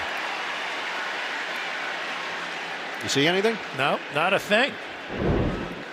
Ball out in front. Not catchable. Carr right on the back of Washington, but very little, if any, contact. At a 7-yard penalty. First down for Pittsburgh. Randy Fichtner in his 2nd year as the offensive coordinator. They call a running play to Conner. 2-yard pickup. So obviously changes had to be made without Ben Roethlisberger, Mason Rudolph taking over. Rudolph knocked out here in the 3rd quarter. So Devlin Hodges is now in at QB. How does that change the playbook? How does that change the philosophy for Fichtner? Well, I think we're seeing it. A bunch of runs here since Hodges has come into the game. That one pass that got the pass interference, but a lot of draw plays so far. 2nd and 8. Hodges looked and now will throw. Incomplete. Flag is down.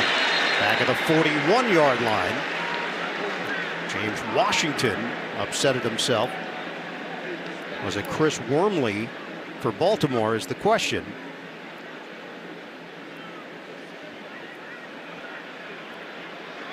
They want to expand the discussion. Meanwhile, the rain continues to fall here in Pittsburgh. There is no foul for defensive holding because there was a fake to the running back. It's third down. So there you go. Third down now for the Steelers. 5:51 to play in the third. And things have taken a turn here in Pittsburgh with another injured quarterback. We're in week 5, and the rash of injuries at that position has been astounding.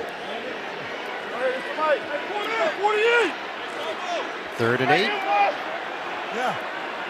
for Devlin Hodges. I mean, they are coming after him. Look at this. 9 Ravens within 2 yards of the line of scrimmage. So they stack the line here. Give Hodges something to think about. Here comes the rush. Hodges gets rid of it, and it's on time. Ball popped free at the end. Johnson. I think they're going to call it a catch, though. They will. And then a fumble out of bounds. Baltimore thought they stopped him. Boy, they ought to get. Yeah, they're going to hustle the line of scrimmage before the ball. This could be challenged. Kennedy was celebrating that it was incomplete. That's a 13-yard pass play. And the timing was absolutely perfect. John Harbaugh is not going to let that stand. He wants them to take a look. Ball spotted at the 19-yard line on the conversion by Pittsburgh. Harbaugh indicating to the officials that's incomplete. Baltimore is challenging the ruling on the field of a completed pass. Just as Johnson turns around, the ball is there. It gets knocked out by Kennedy. I'm not sure he ever had total possession of that ball. They'll take a look.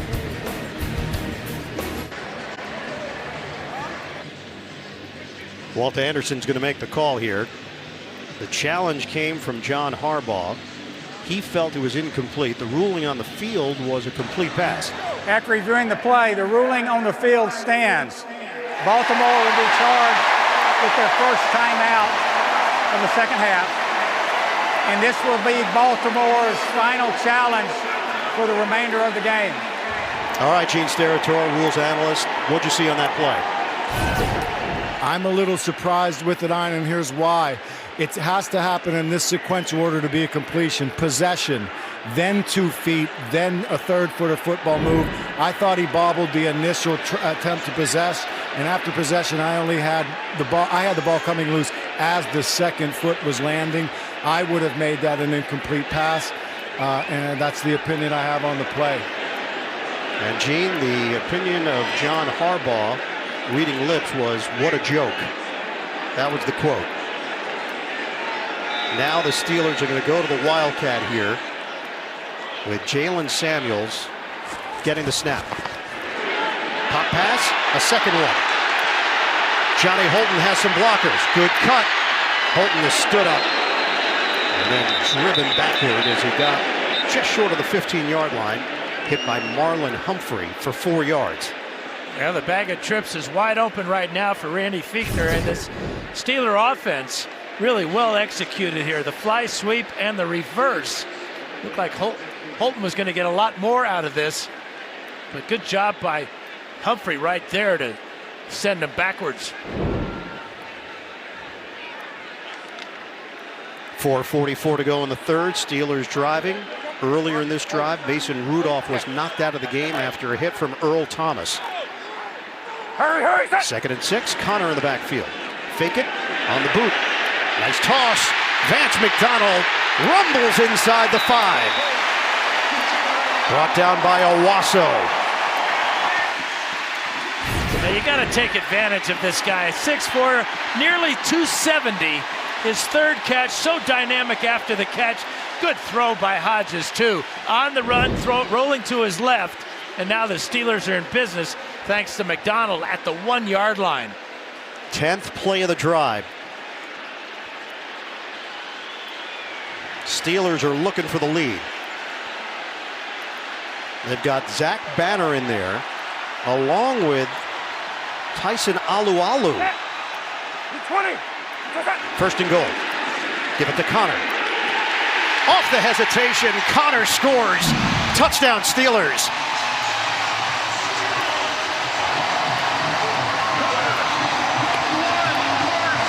it looked like Chuck Clark had a shot at him in the backfield, but Connor was not to be denied. Shows his power. Watch Clark, 36 right there.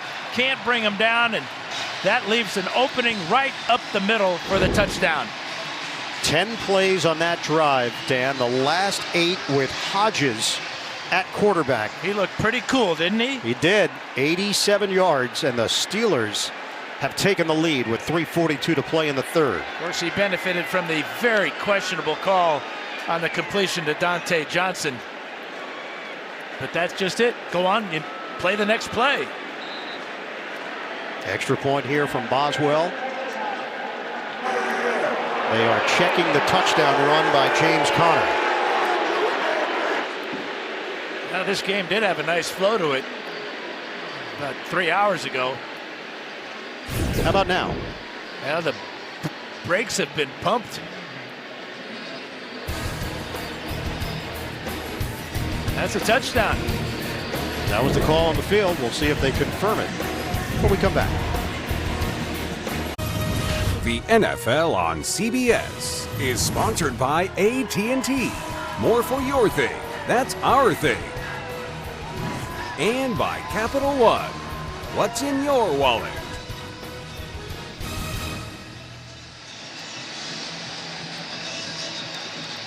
Well, the festive atmosphere here at Heinz Field is a pretty good indicator of what just happened during the break. Touchdown was confirmed. Chris Boswell now on for the extra point. James Conner will get credit for the score. And the point after is good. 20-17 Steelers. 3:42 to go in the third. That is what they're looking at back in New York. DeCastro with a kick out there on Clark, and the touchdown by Conner. They don't have a whole lot of rushing yards.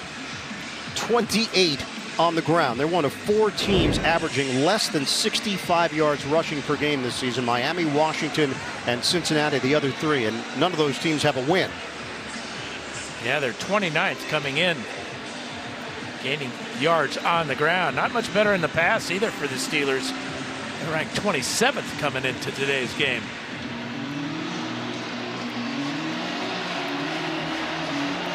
But Devlin Hodges looked calm and looked prepared, stepping in a quarterback for Mason Rudolph. The last 13 Pittsburgh points have come off of turnovers. Lamar Jackson has been intercepted 3 times. And we've got a whole new ball game here. Boswell, the kick. And this will be a touchback. Saturday, the SEC on CBS features #1 Alabama's electric offense in enemy territory, facing 25th ranked Texas A&M, their raucous 12th man. It all begins with a drive to Atlanta. College football today, here on CBS. So the Baltimore Ravens are in a hole now, 20-17. We're late in the third quarter. Ravens have no more challenges left as well, as Harbaugh has lost 2 of them. No Mark Barron for Pittsburgh, dealing with that hamstring injury. It's a running play to Hill. The cut upfield, modest gain, 3 yards on first down. Down to Evan Washburn. Well, and I've been told by the Steelers Mason Rudolph is out for this game with concussion. They would not confirm whether or not he has remained in the stadium or he's moved on for further evaluation. And adding to the injury story for Pittsburgh, James Washington during that last series made his way into the locker room with a left arm injury. Nothing official from the team on Washington. But Rudolph out with concussion. James Washington dealing with a left arm injury, guys. All right, Evan. Baltimore, meanwhile, dealing with a 2nd and 7 out of the pistol. Jackson pulls the trigger and hits his man in stride. It's Hayden Hurst. First down for Baltimore out across the 40-yard line. Joe Hayden there defensively. 13 yards on the pitch and catch. Well, this is a real confidence builder for this Raven offense, because Jackson gets time to throw, finds the guy that's got the man-to-man coverage, and delivers a pass that leads him away from the defender, Joe Hayden. They're hoping to get Marquise Brown back in. Brown dealing with a right ankle injury. Third catch of the day for Hayden Hurst. Now operating from the 41-yard line. Jackson out of the pocket, on the move, throws to the sideline and hits Hurst again. So a 7-yard pickup. They're giving Hurst a lot of room on the outside. About a 10 to 12-yard cushion by Joe Hayden. You can see the zone. All the Steelers with their eyes on the quarterback. They're leaving too much room for Hurst. The signs were so encouraging for the Ravens the first 2 weeks, and then sobering the last two. Obviously a difference in the level of opponent. The competition went up a few notches. Mark Ingram hit down low by T.J. Watt.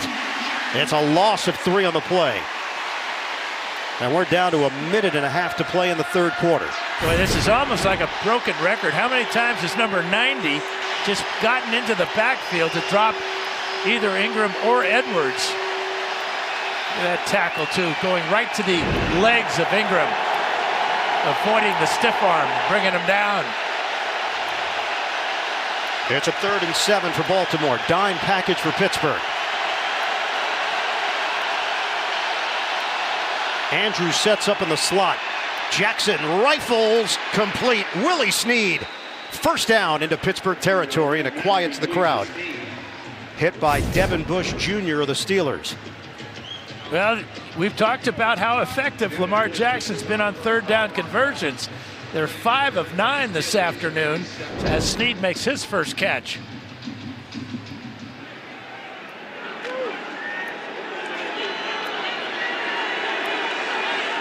30 seconds to go in the third.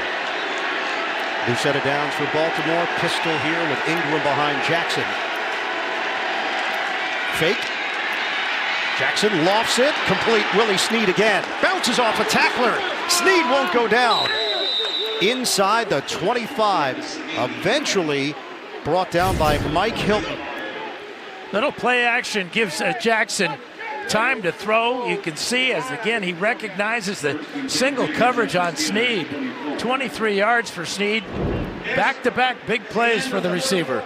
End of 3 in Pittsburgh. The Steelers have a 20-17 lead on Baltimore. Back after this message and a word from your local station. You're watching the NFL on CBS.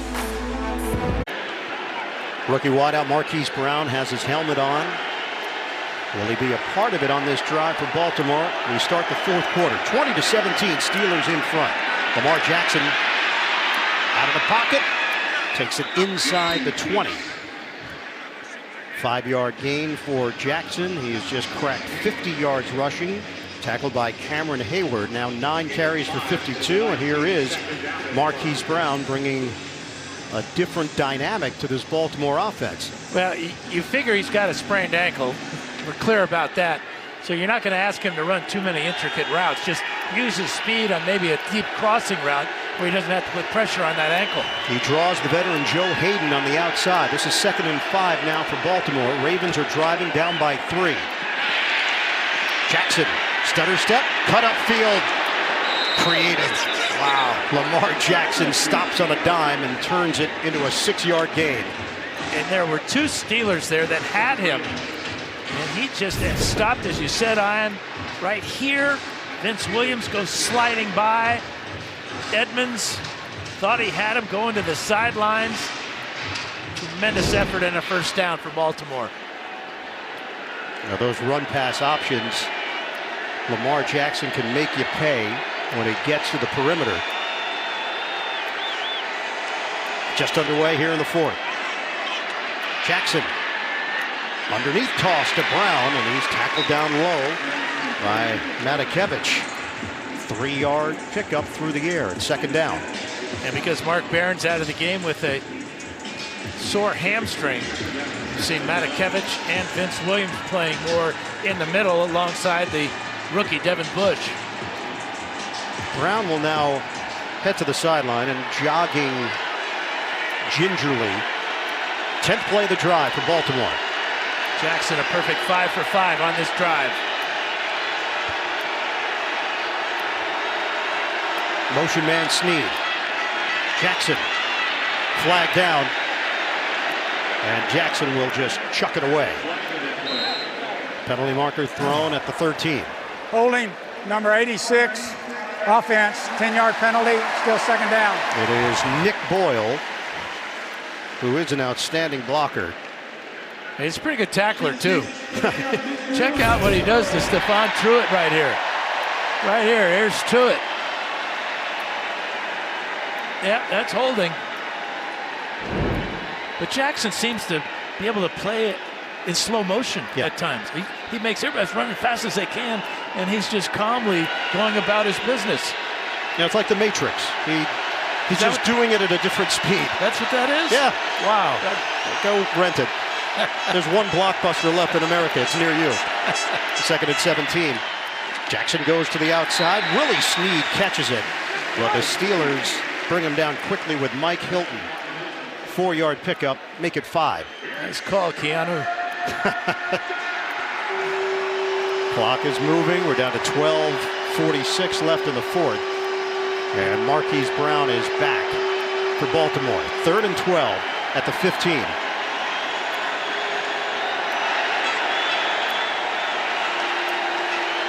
Jackson a perfect 6 of 6 on the drive. Nickel package here for Pittsburgh.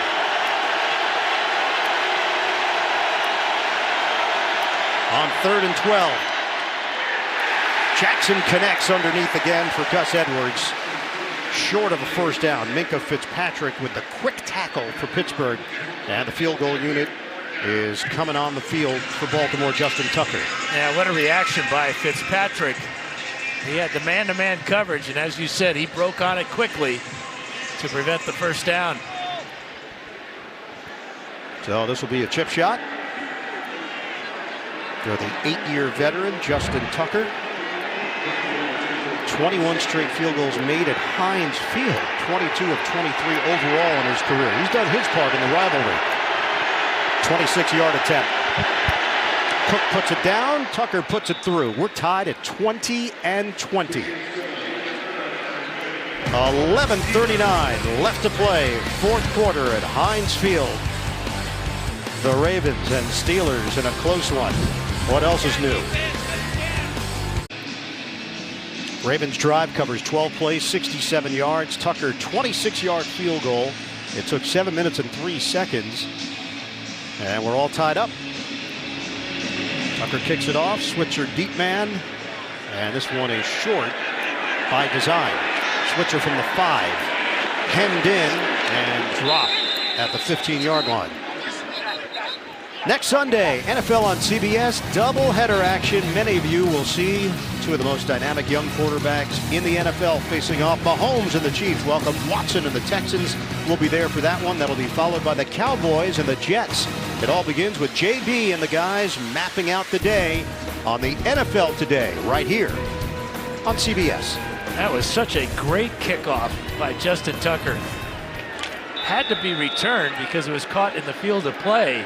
And it was so high that the coverage got down, and the Steelers start backed up at their 15. Devlin Hodges, first undrafted Pittsburgh rookie at quarterback with multiple completions in a game since 1977. Tony Dungy.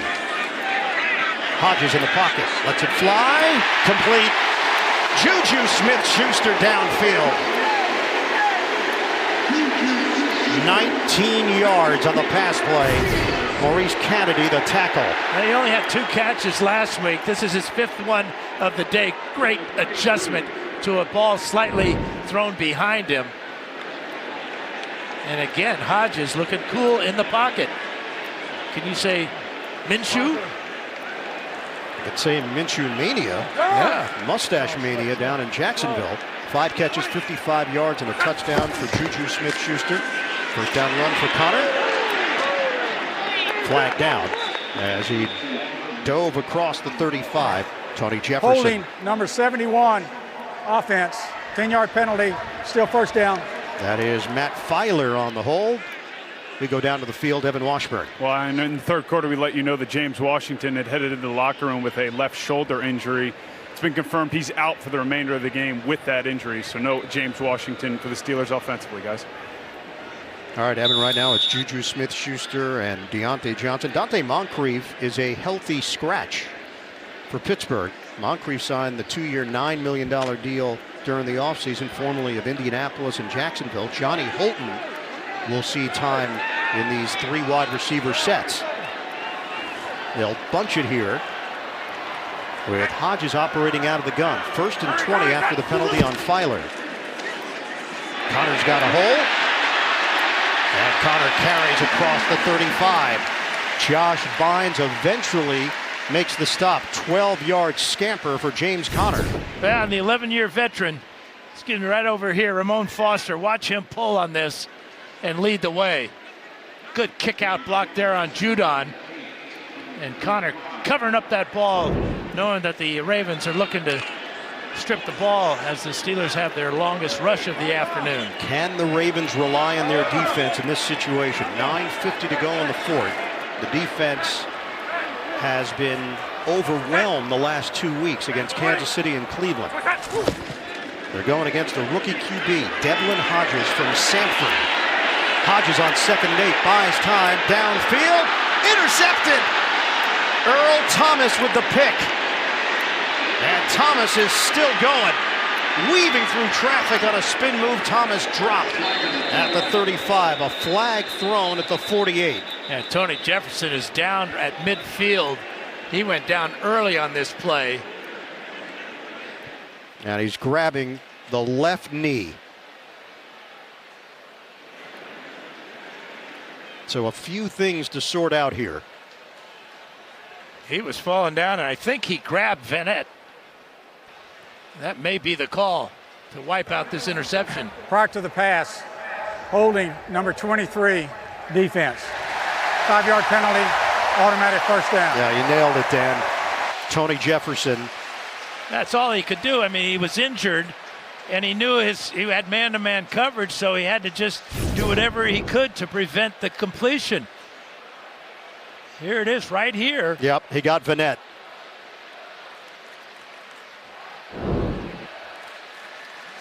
They are out checking on Tony Jefferson, one of the leaders of this Baltimore D. The NFL on CBS is sponsored by Sonic. This is how you Sonic. Geico, 15 minutes could save you 15% or more on car insurance.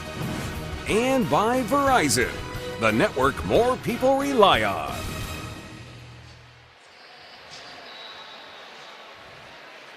Tony Jefferson could not put any weight on that left leg. He has been carted off the field here.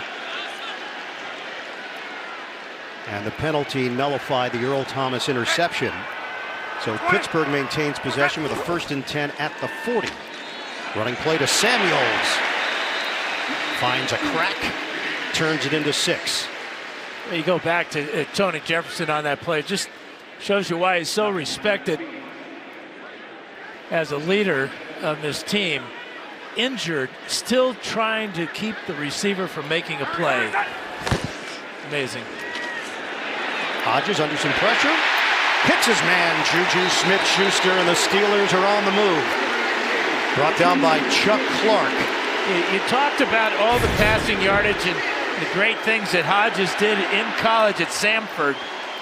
And it really reminds me so much of Gardner Minshew because he threw the ball a lot in college. It's nothing new to him. He's very cool in the pocket, finding his receivers, not being rattled by all this pressure. Danny had 111 touchdowns in his 4-year career. Wow. Connor leans in. 3-yard pickup on the ground for Pittsburgh. We're down to 8:20 to play in the 4th quarter. That's just smart scouting, too, by the Steelers, picking him up in free agency. But his background is as a passer, and it's kind of a passing league, isn't it? Devlin Hodges, Walter Payton Award winner, the top player in FCS. Ben Roethlisberger trying to help out in any way that he can, a presence on the sideline. Mason Rudolph was knocked out of the game with a concussion in the 3rd quarter. 2nd and 7. Fake the handoff. Hodges in the pocket. Hodges. Home run ball. Incomplete. And a flag down.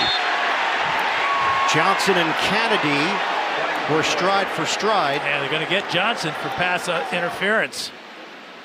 And it may have been a good play by Johnson because Kennedy had a better shot at Pass this interference, pass. number 18, offense, 10-yard penalty, still 2nd down. Johnson's going to prevent this interception with a grab right there. A little bit of a push. He doesn't push him right there. Kennedy may make this catch. Yeah, threw off the balance a bit or the concentration. Yep. Tried to grab it with a one-hand stab there. And Kennedy was just making sure that he was not in the wrong, which he was not.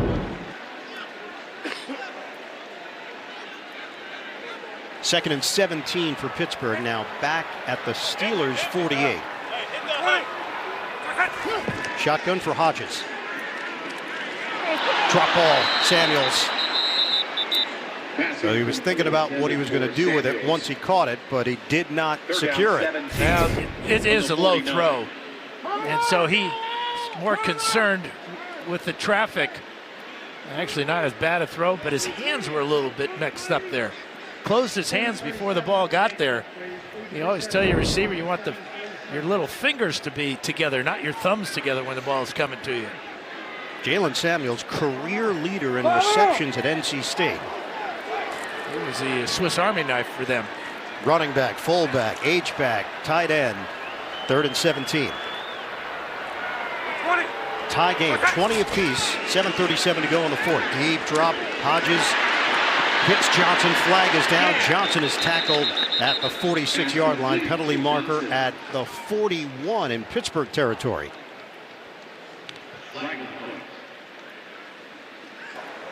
Holding, number 73, offense, that penalty is declined. It's 4th down. Check in with Evan. Guys, you mentioned Mason Rudolph suffered that concussion in the 3rd quarter. He's been evaluated in the team locker room. I've been told by the team that he is now moving on to a local hospital for further evaluation. He was able to leave the field under his own power, but Mason Rudolph leaving the stadium for further evaluation at a local hospital, guys. Yeah, Evan, it was a scary situation. Earl Thomas hit him right on the button, and Mason Rudolph was out for a stretch. Cyrus Jones, the return man. That ball bounces inside the 5. Handled by the Steelers at the 1. 45-yard punt. Artie Burns making the play on special teams. Burns has lost out on playing time defensively, but just came up with a huge play for Pittsburgh to pin the Ravens deep.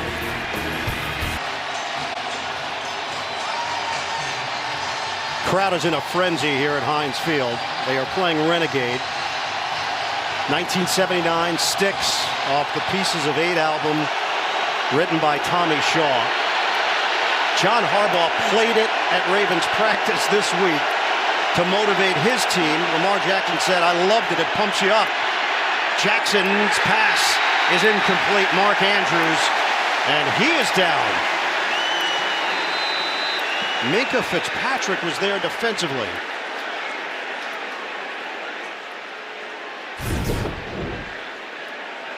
Boy, throwing out of his end zone. Watch the reaction by Fitzpatrick. That may be a shoulder injury as he's landed right on top of his left shoulder. Ravens lost Tony Jefferson to an apparent knee injury. Mark Andrews, one of their prime weapons on offense and a go-to guy for Lamar Jackson, is being helped up by the athletic training staff. Andrews went to Oklahoma as a wide receiver, and we asked him about it. Who switched him? Did the coaches come to him? He said, no, I went to them. I saw the writing on the wall. It wasn't happening for me at wide receiver. I asked them about a move to tight end, and I think he had pretty good foresight. He's turned into one of the best tight ends in the NFL in just his 2nd year in the league. Well, he has that ability to separate from defenders. A good sign to see him on his feet heading to the sidelines. And good sportsmanship there as Fitzpatrick and Hayward come over to slap 5. Big target from Scottsdale, Arizona, 6'5", 256. Just to finish the thought on Lamar Jackson, in talking about the song, he said, look, I love the atmosphere here in Pittsburgh, but I want to silence the crowd with a Ravens win. Well, he had silenced the crowd way back in the first quarter, but not now. 7:09 left. Fourth quarter, tied at 20. Jackson from the end zone. Incomplete.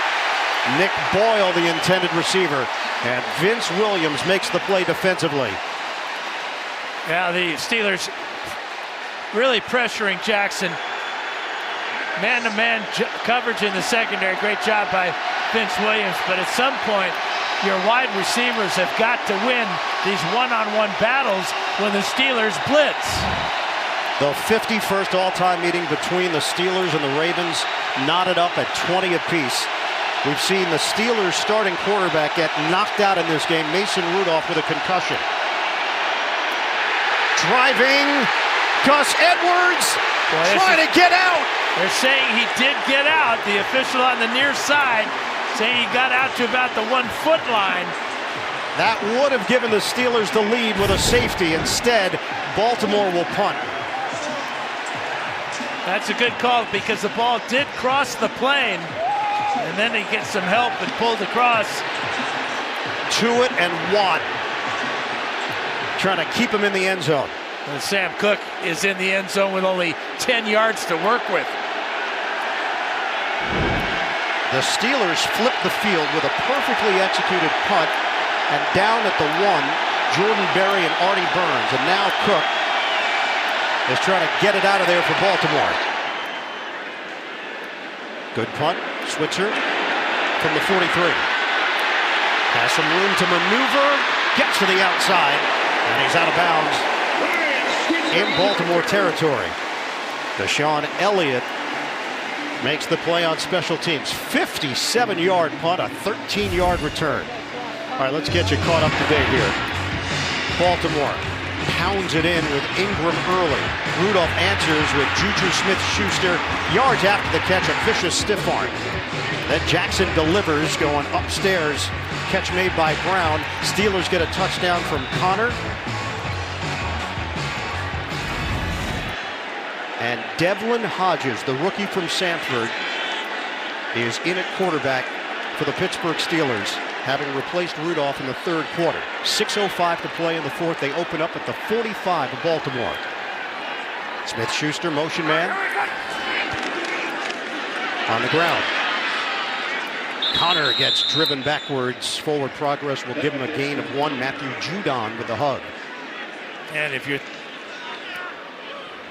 downstairs to Evan Washburn. Guys, just a quick update. Tony Jefferson still remains in the locker room with that left knee injury, but he has had the green dot in this game, the last 2 games for the Ravens. Communication from the sideline to the field. That's now shifted to Patrick Onwuasor. He had it for the first 3 games, so there's familiarity there, but communication could be challenged.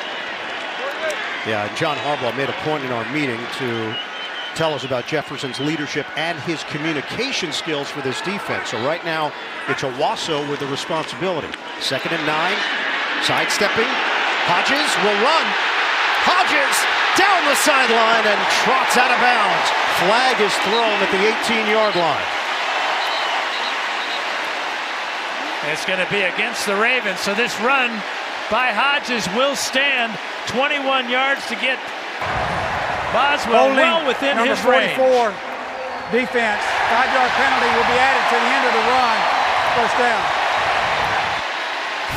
It was man-to-man, and that's what we're seeing here. Humphrey grabbing the back of Smith-Schuster's jersey right on the hyphen. But this is heads up by Hodges. He recognized the man-to-man. There's nobody accounting for the quarterback. He takes it to the first down. The 23-year-old from Kimberly, Alabama, Devlin Hodges, running the show for Pittsburgh under 5 minutes to go. Handoff, Connor ripping through. Connor takes it inside the 15 for a 4-yard pickup. And now you just want to bleed the clock if you're Devlin Hodges. The Ravens just have 2 timeouts. They lost a timeout on a challenge that they probably should have won. Controversial call on a completed pass. Line of scrimmage is now the 14.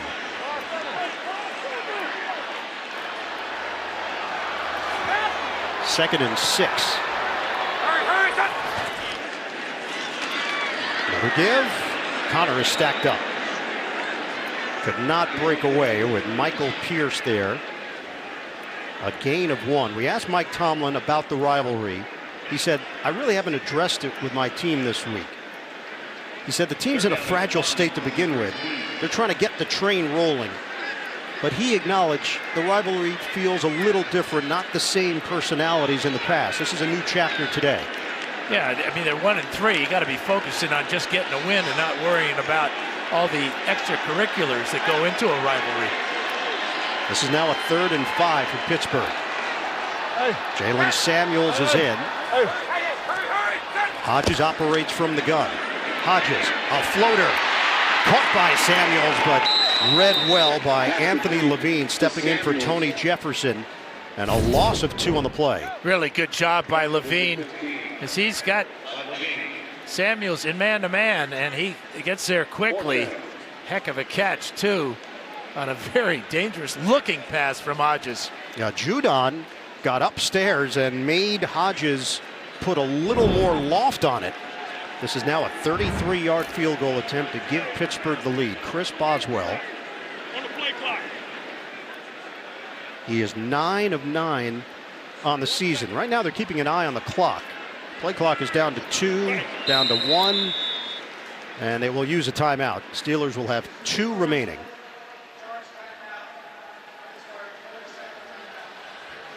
.241 left on the clock. Coming up, State Farm postgame show. JB, Phil, Nate, Boomer, Coach Cowher. Latest NFL scores and highlights all coming up on the State Farm postgame show. You know, we asked Mason Rudolph about his preparation. He said last year when he was the 3rd stringer, Ben Roethlisberger didn't really need anything from him, so he just forced himself to prepare as if he was going to play, go through everything like he was the starter. Devlin Hodges facing a similar situation, except he was number 2. And there's a chance you can play at number 2, and Hodges has played well. It's in the backup quarterback's manual. Be prepared to play. You're just 1 play away from being out there. Help lead the Steelers down the field. 33-yard attempt. Boswell's got it. Steelers take the lead 23-20 with 2:37 left in the 4th quarter. Pittsburgh has won 4 of the last 5 meetings against the Baltimore Ravens. They have gone 15-1-1 in the division going back to November of 2016. The standings entering week 5. Cleveland 2-2. Baltimore 2-2. Ravens were 2-0, lost their last 2 games to Kansas City and the Browns. Pittsburgh finally won a game last week. A Monday night complete performance, 27-3 over Cincinnati. And it's the Steelers now holding on to a 3-point lead.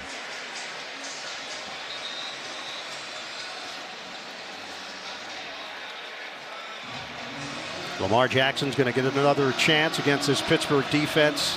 Jackson is 16 of 24, 143 yards, a touchdown, 3 interceptions, 59 rushing yards for Jackson.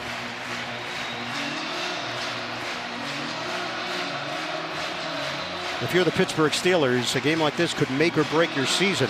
A win puts you at 2-3. A loss at 1-4 in the AFC North. And if Cleveland loses to San Francisco, we got a whole bunch of guys tied. Booming kick coming out to the 25-yard line for the Baltimore Ravens. This is pretty incredible.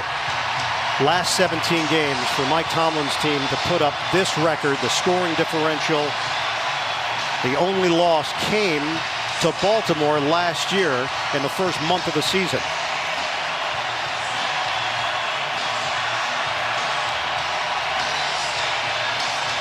Steelers trying to hold on. Ravens trying to rally. 2:37 to play. 1st and 10 at the 25.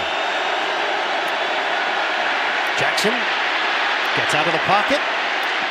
And Jackson will take it out of bounds after picking up a couple. Mike Hilton made sure that Jackson didn't turn it upfield for more yardage.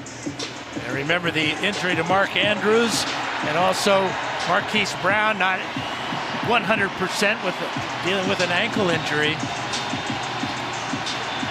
There's nothing wrong with the legs of Lamar Jackson. Brown is in there. He sets up on the outside. Shotgun for Jackson. Rush coming. Jackson gets rid of it. It's caught by Ingram, tries to spin, and a flag down as Jackson took a hit back at the 17-yard line. Roughing the passer, number 92, defense, 15-yard penalty, first down. That is a Daney. I'm not sure why that's a penalty. He didn't hit him below the knee. He hit him in the thigh and made the tackle. Boy, this is an amazing call. He actually hit him in the waist, and his arms just went down to his knees. That's a bad call. Yeah, Tomlin can't believe it. Daney, second year from Toledo, IR last season. Jackson floats it over to Snead for a first down into Pittsburgh territory across the 45. 14 yards on that completion. And they're getting close to Justin Tucker's range. Has a career long of 61, 51 this season. That ball may have been tipped at the line. It didn't matter. Jackson will flip it. Caught by Ingram. Takes it inside and spins it to the 41-yard line. Coming down to the wire in Pittsburgh. Steelers 23, Ravens 20. AFC North rivalry. A battle in the Berg. The NFL on CBS is sponsored by Allstate, reminding you that football season is mayhem. And by Microsoft Surface.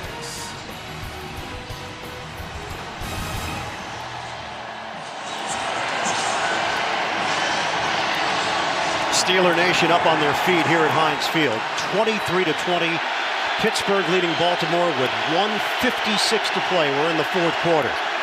Mark Andrews has returned for the Ravens after an apparent shoulder injury. Handoff, Ingram chugging hard up the middle inside the 35 and just short of a first down. Yeah, they're going to run the ball against 6 defensive backs that the Steelers have out there. Now they're bringing in some reinforcements along the defensive line. Jackson will keep it himself. He's got the first down. And the spin move to the 30, picks up 5. Fitzpatrick, the tackle for Pittsburgh. We're down to 1:25 and counting here in the fourth. You know, certainly within Tucker range, Ravens are thinking about getting the win. Yeah, Tucker's longest here at Heinz Field is 52 yards. Right now it'd be about a 48-yarder. Marquise Brown sets up on the outside. Jackson hits Andrews for a short gain. And the clock is stopped right now at 54 seconds with a timeout taken.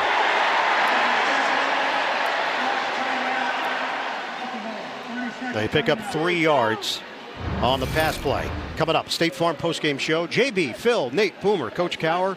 Latest scores and highlights all coming up on the State Farm postgame show. Steelers 23, Ravens 20, Baltimore with 1 timeout left, 54 seconds on the clock. The last 38 meetings between these two teams have been split right down the middle, 19 and 19. And the numbers have been strikingly similar.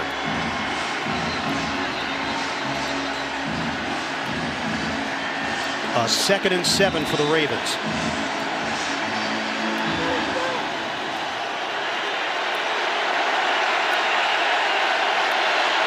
Ingram in the backfield. Jackson steps. Jackson trying to run. Jackson is dumped at the 30-yard line by Javon Hargrave, a loss of 3. We're down to 40 seconds left. A great pass rush by Hargrave. Very difficult to bring down Jackson, but he gets him down. Jackson disappointed he couldn't get that ball off. And now it's 3rd and 10 with only 22 seconds remaining on the clock. They handle the rush. Jackson looking for it all. Seth Roberts, the intended receiver.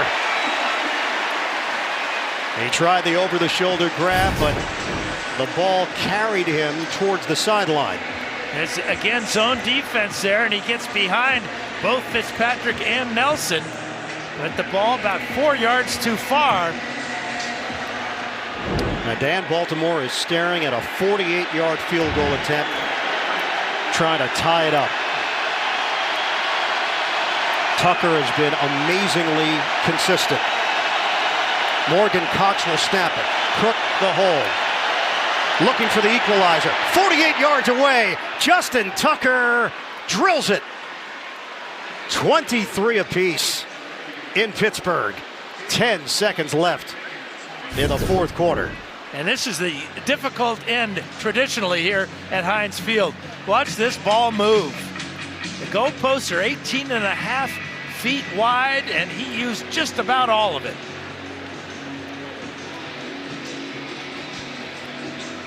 Justin Tucker at the top of his field. The most consistent kicker in NFL history. 2-time Pro Bowler has knotted this one up at 23 apiece. 10 seconds on the clock. Heck of a drive engineered by Lamar Jackson to get those tying points. And what a safety blanket you have in number 9. Phenomenal.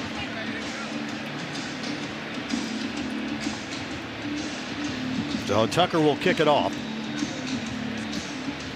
Switzer has moved forward to the 9-yard line. And Tucker's going for the big kick. And is successful. Touchback. Steelers with 10 seconds left have it at the 25-yard line. And the undrafted free agent Devlin Hodges at quarterback for Pittsburgh. Rookie from Samford. Stepped in when Mason Rudolph suffered a head injury in the 3rd quarter on a hit by Earl Thomas. Take a knee, go to the coin toss, and see what happens in our 10-minute overtime period.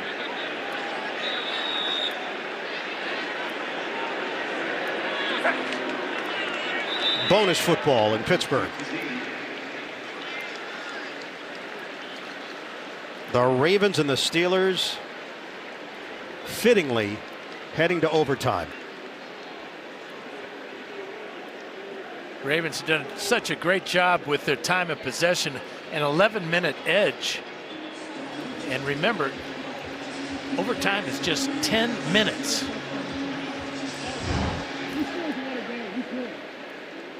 They've been through this before. Baltimore leads the all-time series when they've gone to overtime with a 4-1 mark.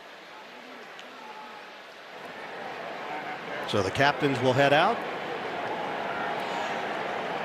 Coin toss from Walt Anderson. Okay, gentlemen, we will play one 10-minute modified sudden death overtime period, with each team having an opportunity to possess the ball. Baltimore is a visiting team. Will call the toss. Each team will get 2 timeouts.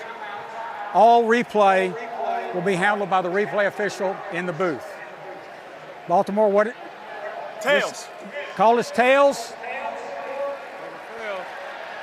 It is heads. Pittsburgh's won the toss.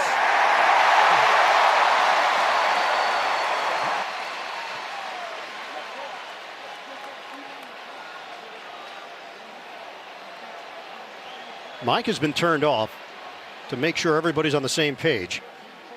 And we got to get Walt Anderson on the right page.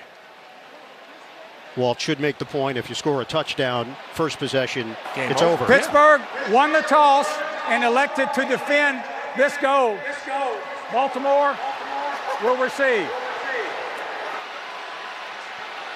So the Steelers have elected to defend. We've seen this before with Bill Belichick and others. We're going to overtime with the Ravens and the Steelers.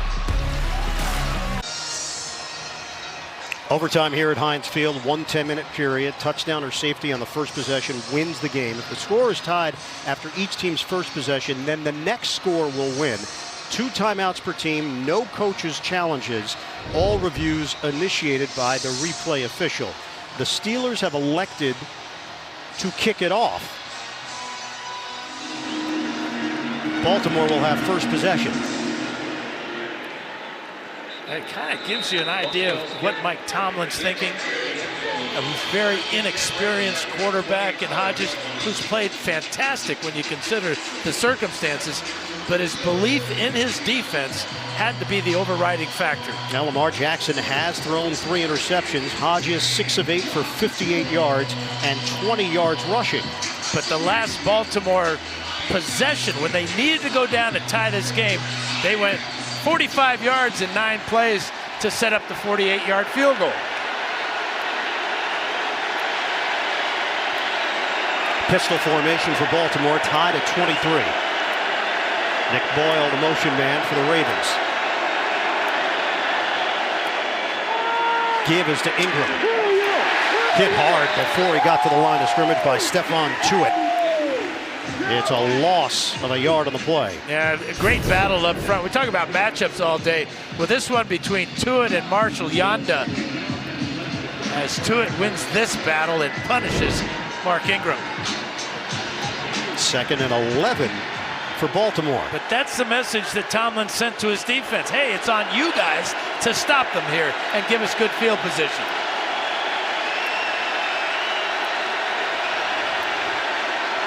Working from the gun. Jackson gets away initially. Can't get away on the second try. Bud Dupree seals off Jackson. It's a loss of 4. Now, you remember in the first half when he ran into a sack trying to escape the backside of the pocket. Watt misses there, but just too many black shirts. That's the 5th sack of the game for the Steelers, giving them 19 on the season. And setting up a 3rd and 15 for Baltimore. Steelers showing a dime package on defense. From the gun, Jackson. Jackson lets it fly to the outside, flag down, and Andrews is brought down. Penalty marker thrown at the 16.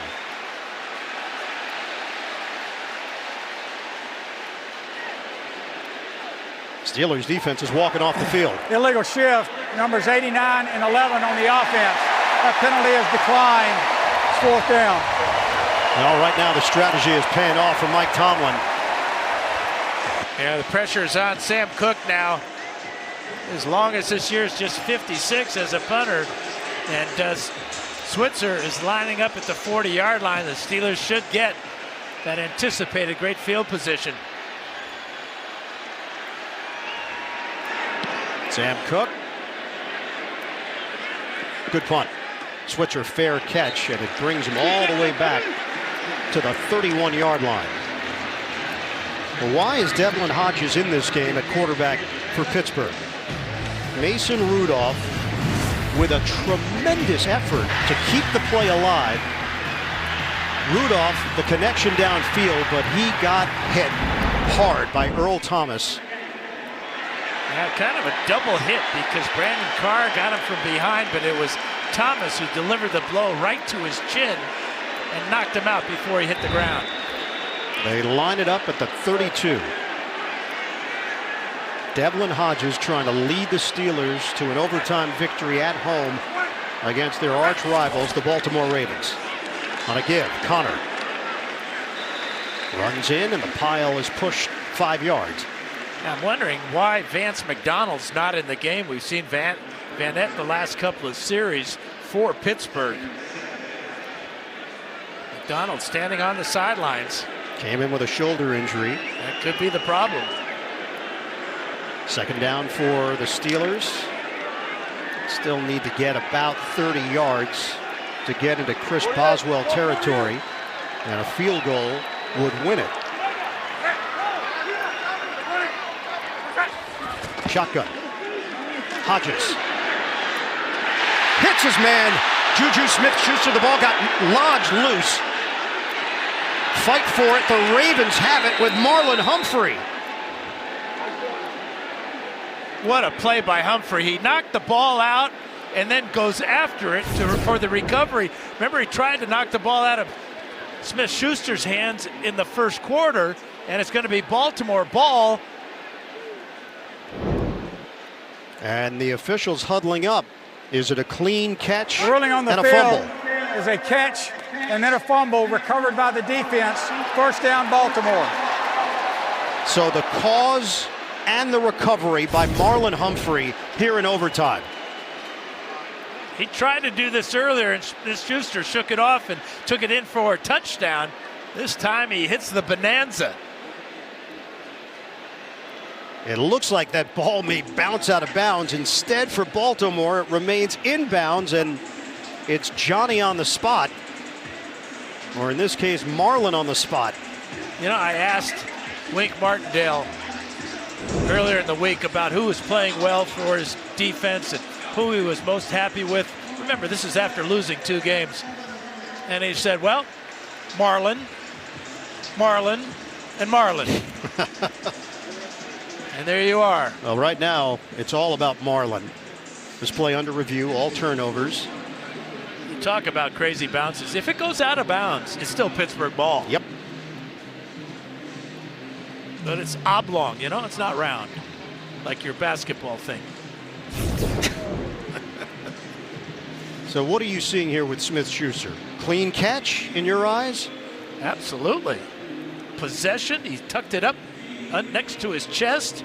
It's just a perfect punch. Was that ball touched with Bynes along the sideline? You'd have to know where Bynes' foot is. If he was out of bounds and touched it. Wow, what a play that would be. And it's dead there if they determined it. Well, his left foot definitely out of bounds. You can see the divot that carries all the way to the white. So Gene Steratore is watching this back in New York, our rules analyst. Take us through this play, Gene. When you go back to when Juju Smith-Schuster possessed, we're looking at the sideline. I was speaking in reference to what would be a catch or not. That doesn't appear as we look there that there was any contact with the hand on the football.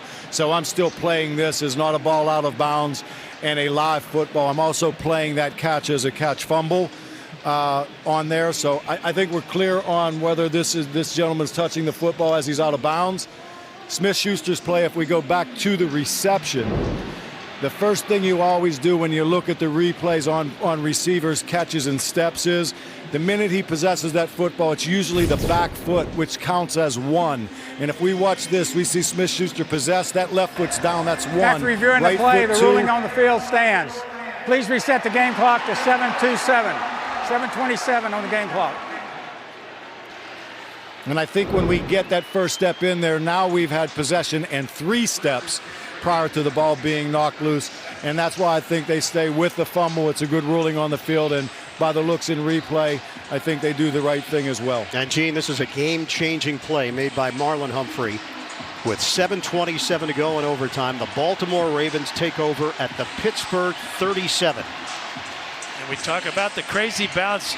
Quarterback Devlin Hodges had a shot at the recovery, but the ball backed up. But the ball middle of the field. But the ball. So now, ball placed at the 34-yard line. So you'd be looking at a 52-yard field goal now if they got no yards. They've got Ingram in the pistol. Fake it. Jackson, the zigzag move. And hit along the sideline by Minkah Fitzpatrick. Good block from Ronnie Stanley. Baltimore gains 2 yards on the play. Yeah, it's good play selection there keep the ball in Jackson's hands today. 13 carries for 69 yards.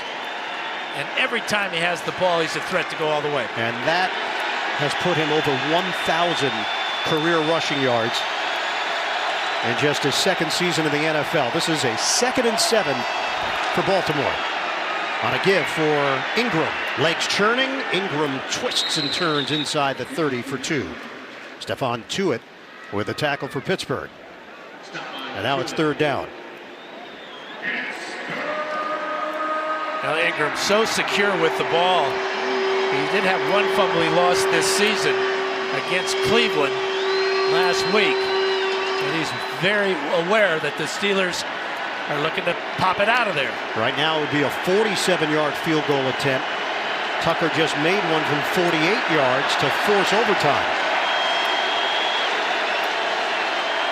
Ricard and Ingram in the backfield. Jackson will keep. And he's inside the 30 for a yard. And a little mix-up in the backfield between Jackson and Ingram. I think Jackson may have turned the wrong way. And this will bring out Tucker. Well, this is what Pittsburgh wanted. They wanted the Ravens to go in this direction. But the wind right now appears to be non-existent. Justin Tucker has come up big in so many spots for Baltimore. 46-yard attempt. Cox to snap it. Cook the holder. And the kick is good. Ravens win. Justin Tucker connects. It zags through. Baltimore knocks off Pittsburgh in overtime. 26-23. And Justin Tucker, the hero once again. Boy, this ball looked like it was hooking after the high snap. Good placement there. Looks like it's going to miss left, and at the very end, it fades back between the posts for his 12th career game-winning field goal. Victory for John Harbaugh. And the Baltimore Ravens improved to 3-2. The Steelers dropped to 1-4 in the AFC North. The 51st all-time meeting in this series belongs to Baltimore, 26-23 in OT. Let's go to James Brown in New York.